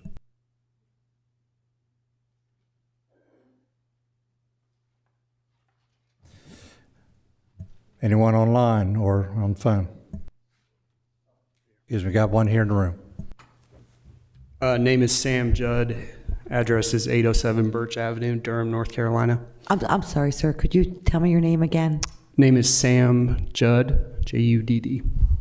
Mr. Judd, do you swear or affirm, sir, to tell the truth, the whole truth, and nothing but the truth? I do. Thank you. Good evening. Thank you for allowing me the time to speak. I'm a senior development manager with Enel Green Power. We are a developer, owner, and operator of upwards of 70 renewable energy projects across the U.S. and Canada. These projects include wind, solar, geothermal, and battery storage. I wanted to provide 2 comments to consider about the proposed ordinance. These comments have also been provided to Ms. Kiefer in writing. First, we think caution should be exercised with respect to the limitation of utility scale solar projects to inside the growth zone in the AC district. This could lead to such facilities being sited closer to residential uses. Residential and business uses are more abundant in the growth zone and will be developed there in the future. This will lead to greater aesthetic challenges, shielding solar projects from view from a larger number of homes and businesses. Additionally, parcels in the growth zone tend to be smaller, which could lead to solar projects proliferating over a greater number of parcels overall, resulting in broken up, spread out, and less efficient projects. The second point is the restrictions placed on community solar in the proposed ordinance appear less onerous than those placed on utility scale facilities, particularly with respect to limiting utility scale solar to within the growth zone only in the AC district. Although community solar is certainly a beneficial addition to the generation mix, an unbalanced treatment of the 2 models is inappropriate for several reasons. First, incentivizing community solar at the expense of utility scale could result in many smaller projects as opposed to a limited number of larger projects. Smaller projects tend to have a less efficient layout, with each having its own setbacks, roads, buffers, etc., site features, really. These less efficient layouts plus economies of scale can lead to higher project costs on a per megawatt basis. And finally, allowing only community solar outside of the growth zone caps the income potential of owners of large tracts outside of the growth zone, reducing their ability to earn income to offset bad crop yields or swings in commodities prices. Again, this is not meant to be an indictment of community solar, but we would caution against an unbalanced approach. Thank you. Thank you, sir. Any commissioners have any questions? Seeing none, thank you, sir. Thanks. Anyone else in the audience opposed to this ordinance? Anyone else in the audience opposed? Oh, okay. I didn't see you. Couldn't see you from the podium. Go ahead. You got it. Your name, address? My name is Carol Bance Doyon, 477 Quaker Lane, 19901. Could you please spell your last name? B as in boy, A-N, S as in Sam, E dash D-O-Y-O-N. Thank you. Do you swear or affirm to tell the truth, the whole truth, and nothing but the truth? I do. Thank you. I am 80 years old, and at this time of night, I'm usually in bed reading a novel. But I am here because my invalid husband insisted that I come and present our view to you tonight. So I'll be very brief. I'm a former music teacher. I'm a trained pipe organ church musician. I was for years a beekeeper, and I have been an avid organic gardener for a long, long time. 11 years ago, my husband and I bought our historic 1751 The Little Creek Meeting House on Quaker Lane. One of the first projects we had was the installation of solar panels. As a person who has long been an activist for prudent ecology, I'm not against the use of personal solar. In this age of energy concerns and the green concepts on the mind of concerned citizens, it's a prudent idea. But what I am against is the use of valuable prime farmland in order to accommodate acres and acres and acres of solar panels. We bought our wonderfully restored home partly because it was surrounded by open farmlands. Wildlife abounded: fox, deer, raccoons, skunks. We loved it. The summers were quiet. The only noises were the growing of the ears of corn and the planes taking off and landing at the air base. When we opened our front door, we smelled fresh country air. Truly a lovely rural situation. Your history on your website says that the Levy Court was established in 1655. This was 100 years before our Quaker meeting house was built. Those venerable representatives had, in those times, tried to preserve what was best for Delaware through their laws, their wisdom in enacting wise directions in which the state of Delaware should head. Hopefully, tonight's speakers have helped you to decide what are the best options for the preservation of Kent County farms. Before we moved here, we lived in an eastern North Carolina for 15 years in a little rural town which is surrounded by farms. At the annual Christmas parade that marched down our main street, accompanied by the local high school band with drums pounding, were the many local farmers who drove their Hughes combines, their harvesters, their shiny John Deere tractors down the street, all to the great applause of the curbside crowds. The farmers were appreciated, valued, applauded, and the government there showed great concern for the welfare of their produce, their soil, their future. After listening to the farmers here tonight, I appreciate their struggles. They have been tempted to make ends meet by out-of-state companies who want to pollute our precious farmlands with solar panels. Why should other states be given permission to invade and destroy our valuable farms? Why would the Levy Court permit such a thing, giving our assets to Texas or Connecticut or Massachusetts or any other devouring agent who offers generous, tempting payoffs? Delaware's proud heritage has been its rich arable ground. That is our heritage. I'm not an expert in solar glare, which will greatly affect the pilots of the planes landing at our airbase. I cannot predict the fertilizer prices that, because of the war of Ukraine, will double for the farmers this year and cause them more financial woes. I cannot predict what horrible damage the installation of solar panels will do to the wildlife, the songbirds, and the dwindling bee population here in Kent County, although there is strong evidence to this. But I tell you in anguished tones what it will do to the residents of Quaker Lane, Fox Road, North Little Creek Road, South Little Creek Road, and the village of Little Creek. It will destroy our royal way of life. It will uproot the ways in which we conduct our daily lives.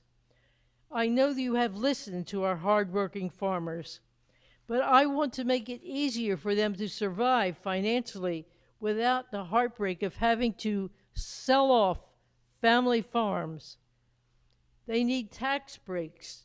Don't let them be forced to sell off or rent their farms in return for solar money. Make every effort to stop opportunities for greedy solar companies that want to gobble up and exploit our precious land. I ask you to be brave and courageous, to listen to the facts as they've been presented, to plan for the future, enact laws as you're trying to do that will allow us to enjoy our rich farmlands for many generations to come. I thank you for listening to me. Thank you, ma'am. Do any of the commissioners have any questions? Seeing none, thank you, ma'am. Anyone else in this room opposed? Yes, ma'am. Can you? Yes, please.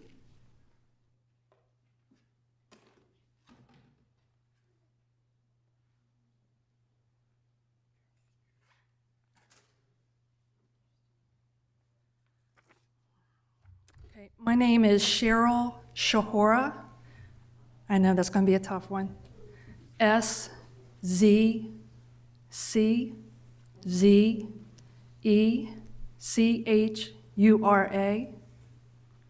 I live at 385 Quaker Lane. I'm a neighbor of Carol, who just spoke. My husband, Do you swear, Steve. excuse me, do Pardon? you swear or affirm to tell the truth, the whole I truth, do. and nothing but the truth? I do. Thank you. My husband, Stephen, is next to Carol right there. And I feel like, well, first of all, I want to say that we are against this ordinance as written and amended because we feel that there are voices that are not being heard. And that voice is of those that live either nearby or on the same road of a proposed solar farm, which is where we live. In our case, my husband and I, we will be directly, our house is directly across from one of the farms, a field that will be made completely solar. And that will affect us greatly, as well as our neighbors, because Carol will also be affected. We are also part of the Little Creek 100 Rural District Historic District, which is listed on the National Register of Historic Places. This has been the case since 1984 and is still in effect today. Federal law states that the listing of a property in the National Register places no restrictions on what a non-federal owner may do with their property up to and including destruction, unless the property is involved in a project that receives federal assistance, usually meaning funding or licensing or permitting. It also states that listing in the register also provides a measure of protection from federally funded projects that could impact a significant place. There are other requirements about what the owner must do, including contacting the State Historic Preservation Office that oversees historic preservation efforts in the state. Of all the neighbors on our road, we have lived there the longest. We have been there for over 35 years. My husband even longer than that. During those years, we've seen many changes. Some we've liked, some we haven't, but we have good neighbors. The one thing that we don't want to see in our area, in Kent County, or in any farmland in Delaware, is it become a field of solar panels. Whether temporary or permanent, it will affect us no matter what we do. The establishment of a border may increase the activity of small birds, insects, and mammals. However, this also increases the chance of wildlife nesting, which would be bird nests and wasp nests, which is a fire hazard and can cause permanent damage to equipment if maintenance is not done regularly.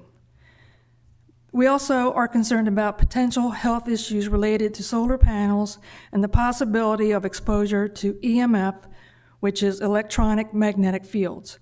While most other fields are safe with solar panels, some residents who live nearby may have a sensitivity to EMFs or other health conditions that can cause an increase in chronic illness. Damaged units or time may release potentially toxic heavy materials and silicone byproducts into the environment. This has not been studied enough yet. We are also concerned about the routine maintenance of the equipment and also the increased activity with traffic. Originally, our road was quiet, not much activity, but we have seen a significant increase in traffic with the addition of a landscaping company nearby.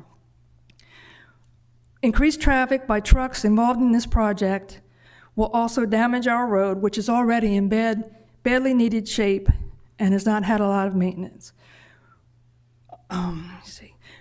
The other item which was addressed briefly by Carol, which is Dover Air Force Base. We are not very far from Dover Air Force Base. In fact, we are in the line of traffic for planes that fly daily right over our houses. In some cases, it almost feels like they're right on top of the house. A solar farm located in close proximity to an airport, which would be Dover Air Force Base, of less than 5 miles can be a hazard for the planes, the pilots, and the residents for safety due to the glare and location. In closing, I want to also address the reduction of home values. Solar farms in residential areas have been proven to reduce home values of nearby property areas. Some of the largest negative impacts are in suburban communities like ours. In instances where a solar project was built on a farm, in those instances, housing prices within a mile of the solar farm dropped by 5%. Homes within a tenth of a mile went down by 7%. In addition, a study in one state calculated that the reduction in carbon emissions from the installation of solar farms, it found that the value of the reduction of those carbon emissions were far outweighed by the losses in values to nearby homes. Should any of us choose to sell our homes if the solar farm is built, it will be difficult to sell when a buyer realizes that the view from their house is rows and rows of solar panels. I just ask you to reconsider. Any questions? Mr. Angel. Hi, Cheryl. Hi. I'm sorry I didn't get a chance to meet you on Quaker Lane because I did that whole street Friday, Saturday, Sunday. Right. And anyway, the reason for this ordinance tonight is to actually help not let that happen.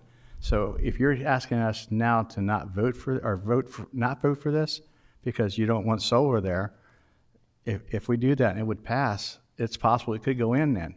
So we really don't. We want to pass this ordinance so that can't happen. Have a better chance to fight it because right now, if he say for example he got into under the deadline. I don't know if it's been accepted or what status is that. Say he did that. Okay, it then goes back to March 8th when we did the moratorium. So we're going to hear that in April, so that we have another chance to not let solar happen in that area if that's what you're not wanting. So I just want to make sure you're clear. And I thought Carol and I thought we were on the same page, but I don't know what's happened. I think Carol pretty much is in agreement with me. We don't want it. So. I think it's confusing. Mm-hmm. This whole thing is confusing. Well, as I said, it was confusing, but as I came back and we had discussions, and I even polled all the farmers and everybody that I had been talking to make sure this is what they want. In fact, in my motion, well, not my motion, but in my vote tonight, I have a statement I'm going to read, which will hopefully clarify what I said to you and everybody else that I talked to. So I just want to let you know that we really need to pass this ordinance to help you not have that possibly happen in your area. Well, I just want to make one statement, and that is we are not opposed to solar, but we are opposed for it on farmland where there are residences other than the owner of the farm. That's my statement. Thank you.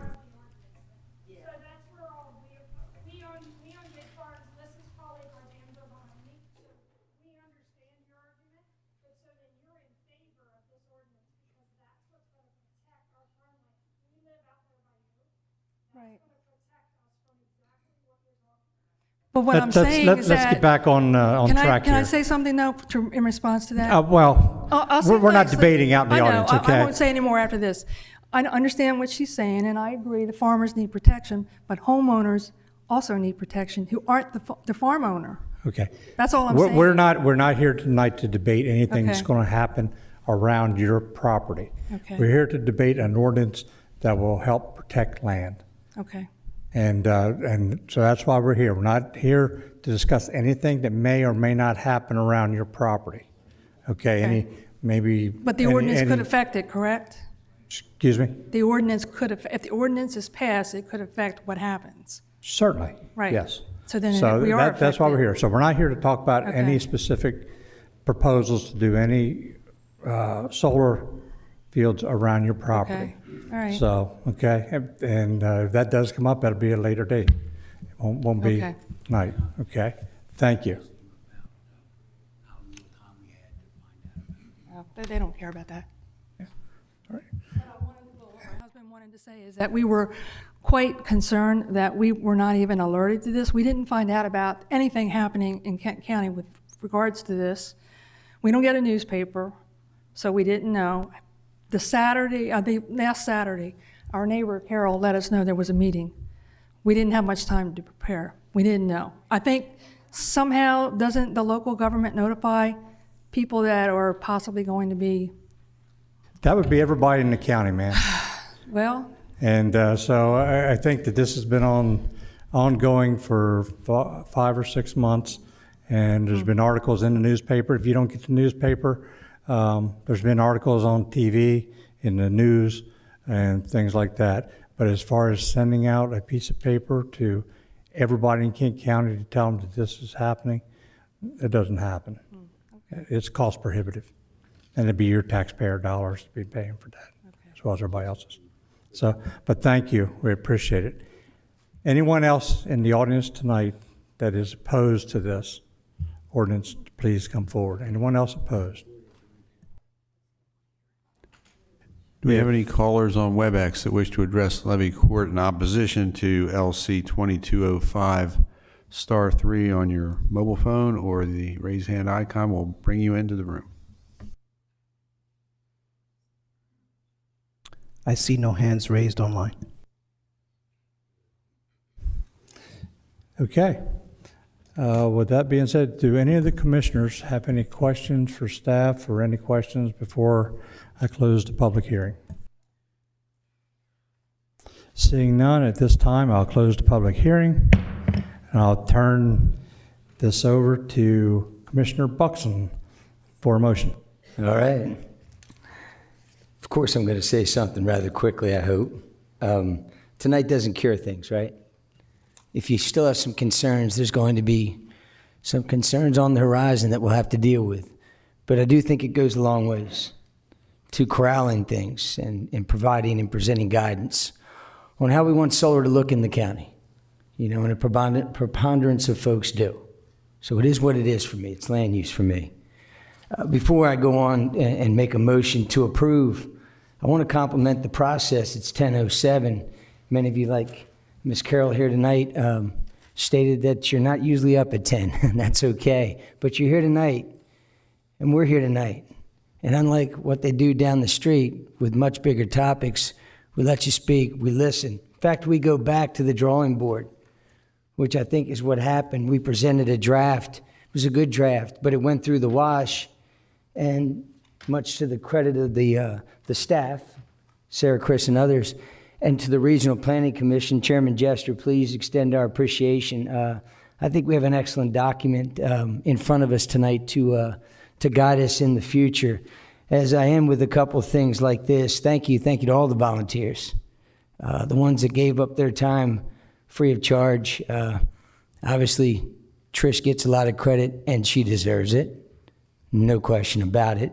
Paul Sr., who's hanging out in Florida, you guys tripped me up a little bit when Junior showed up. I'm like, wait a minute, what is going on here?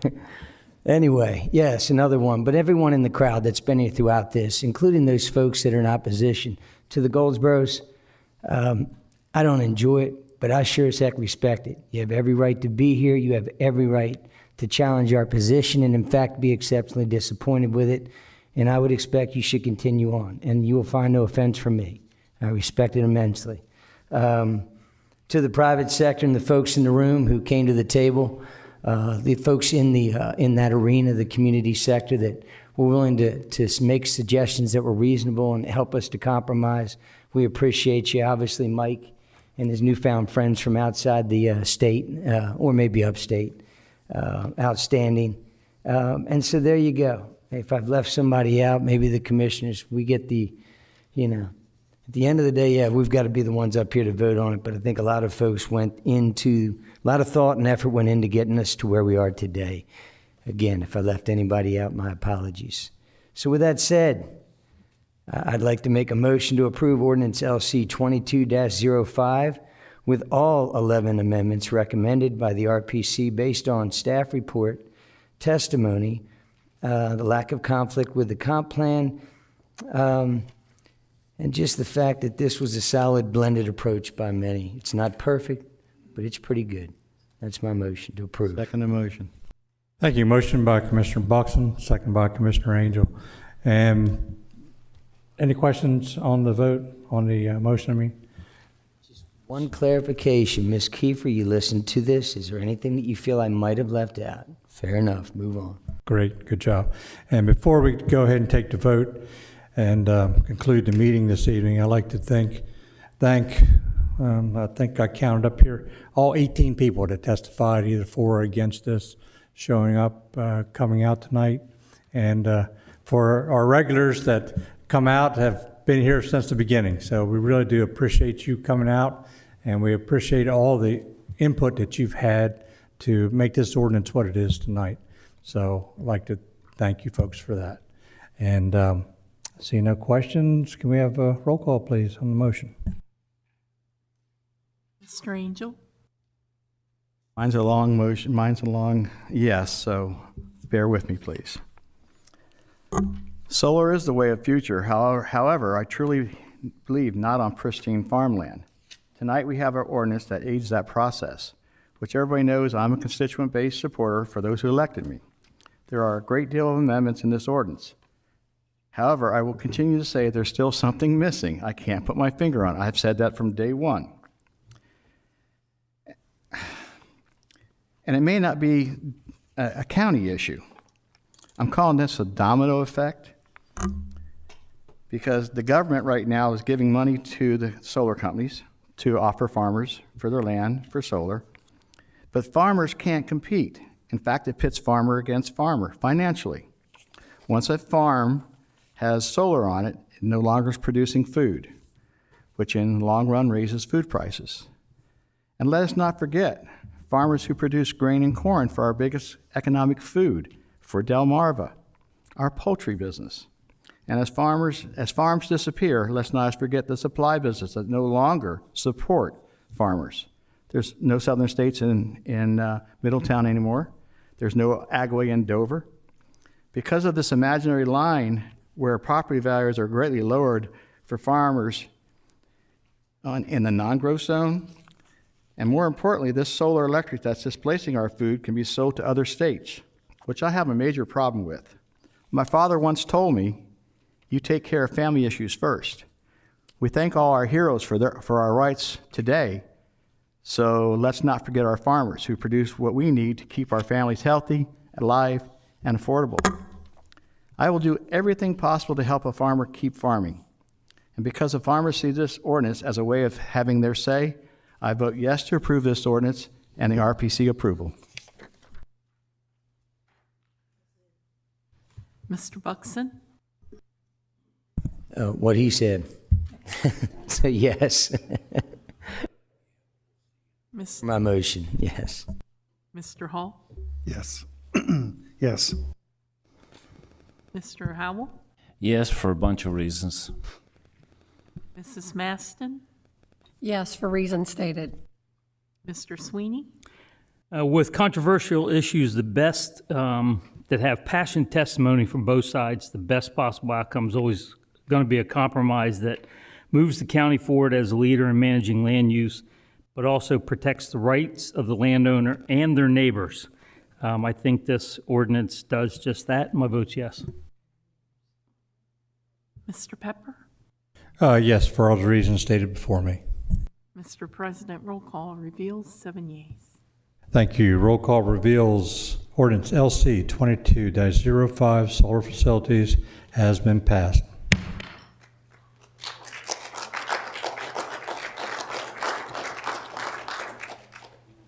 All right, that closes the public hearings. There's no old business, no new business, other business, no need for, okay.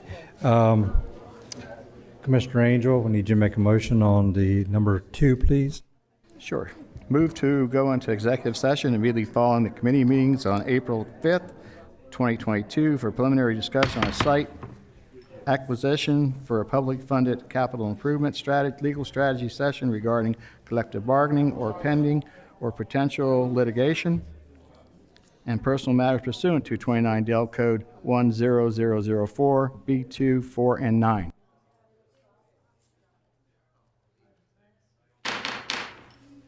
Excuse me, folks, we're still having a meeting up here.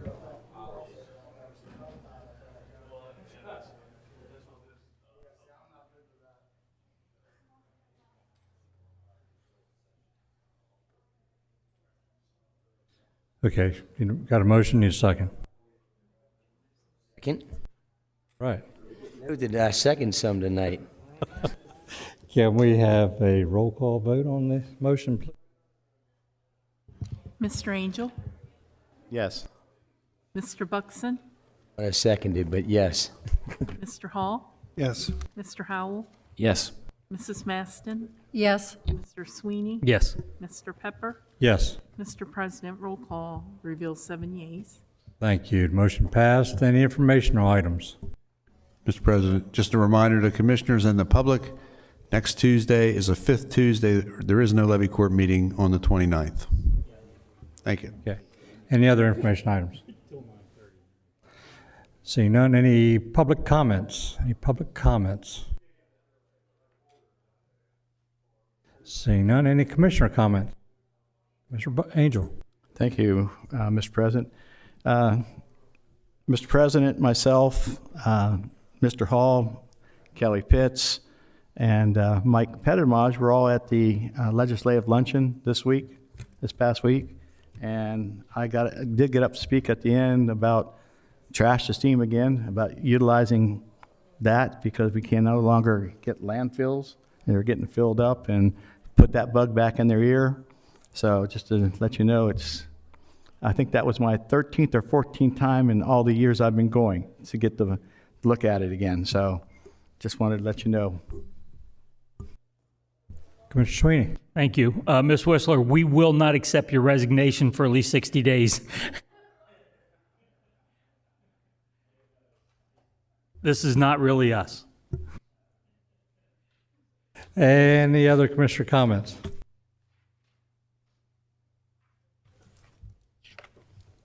All in favor of adjourning? Aye. Any opposed? Nope. We are adjourned. Thank you, everyone. Matter of fact, I'm going to withdraw that. Someone in the house here had a birthday yesterday. Eric Buxton. And I think we need to sing happy birthday to our county administrator. And he can lead it if he likes. But I think we can go ahead and start singing happy birthday.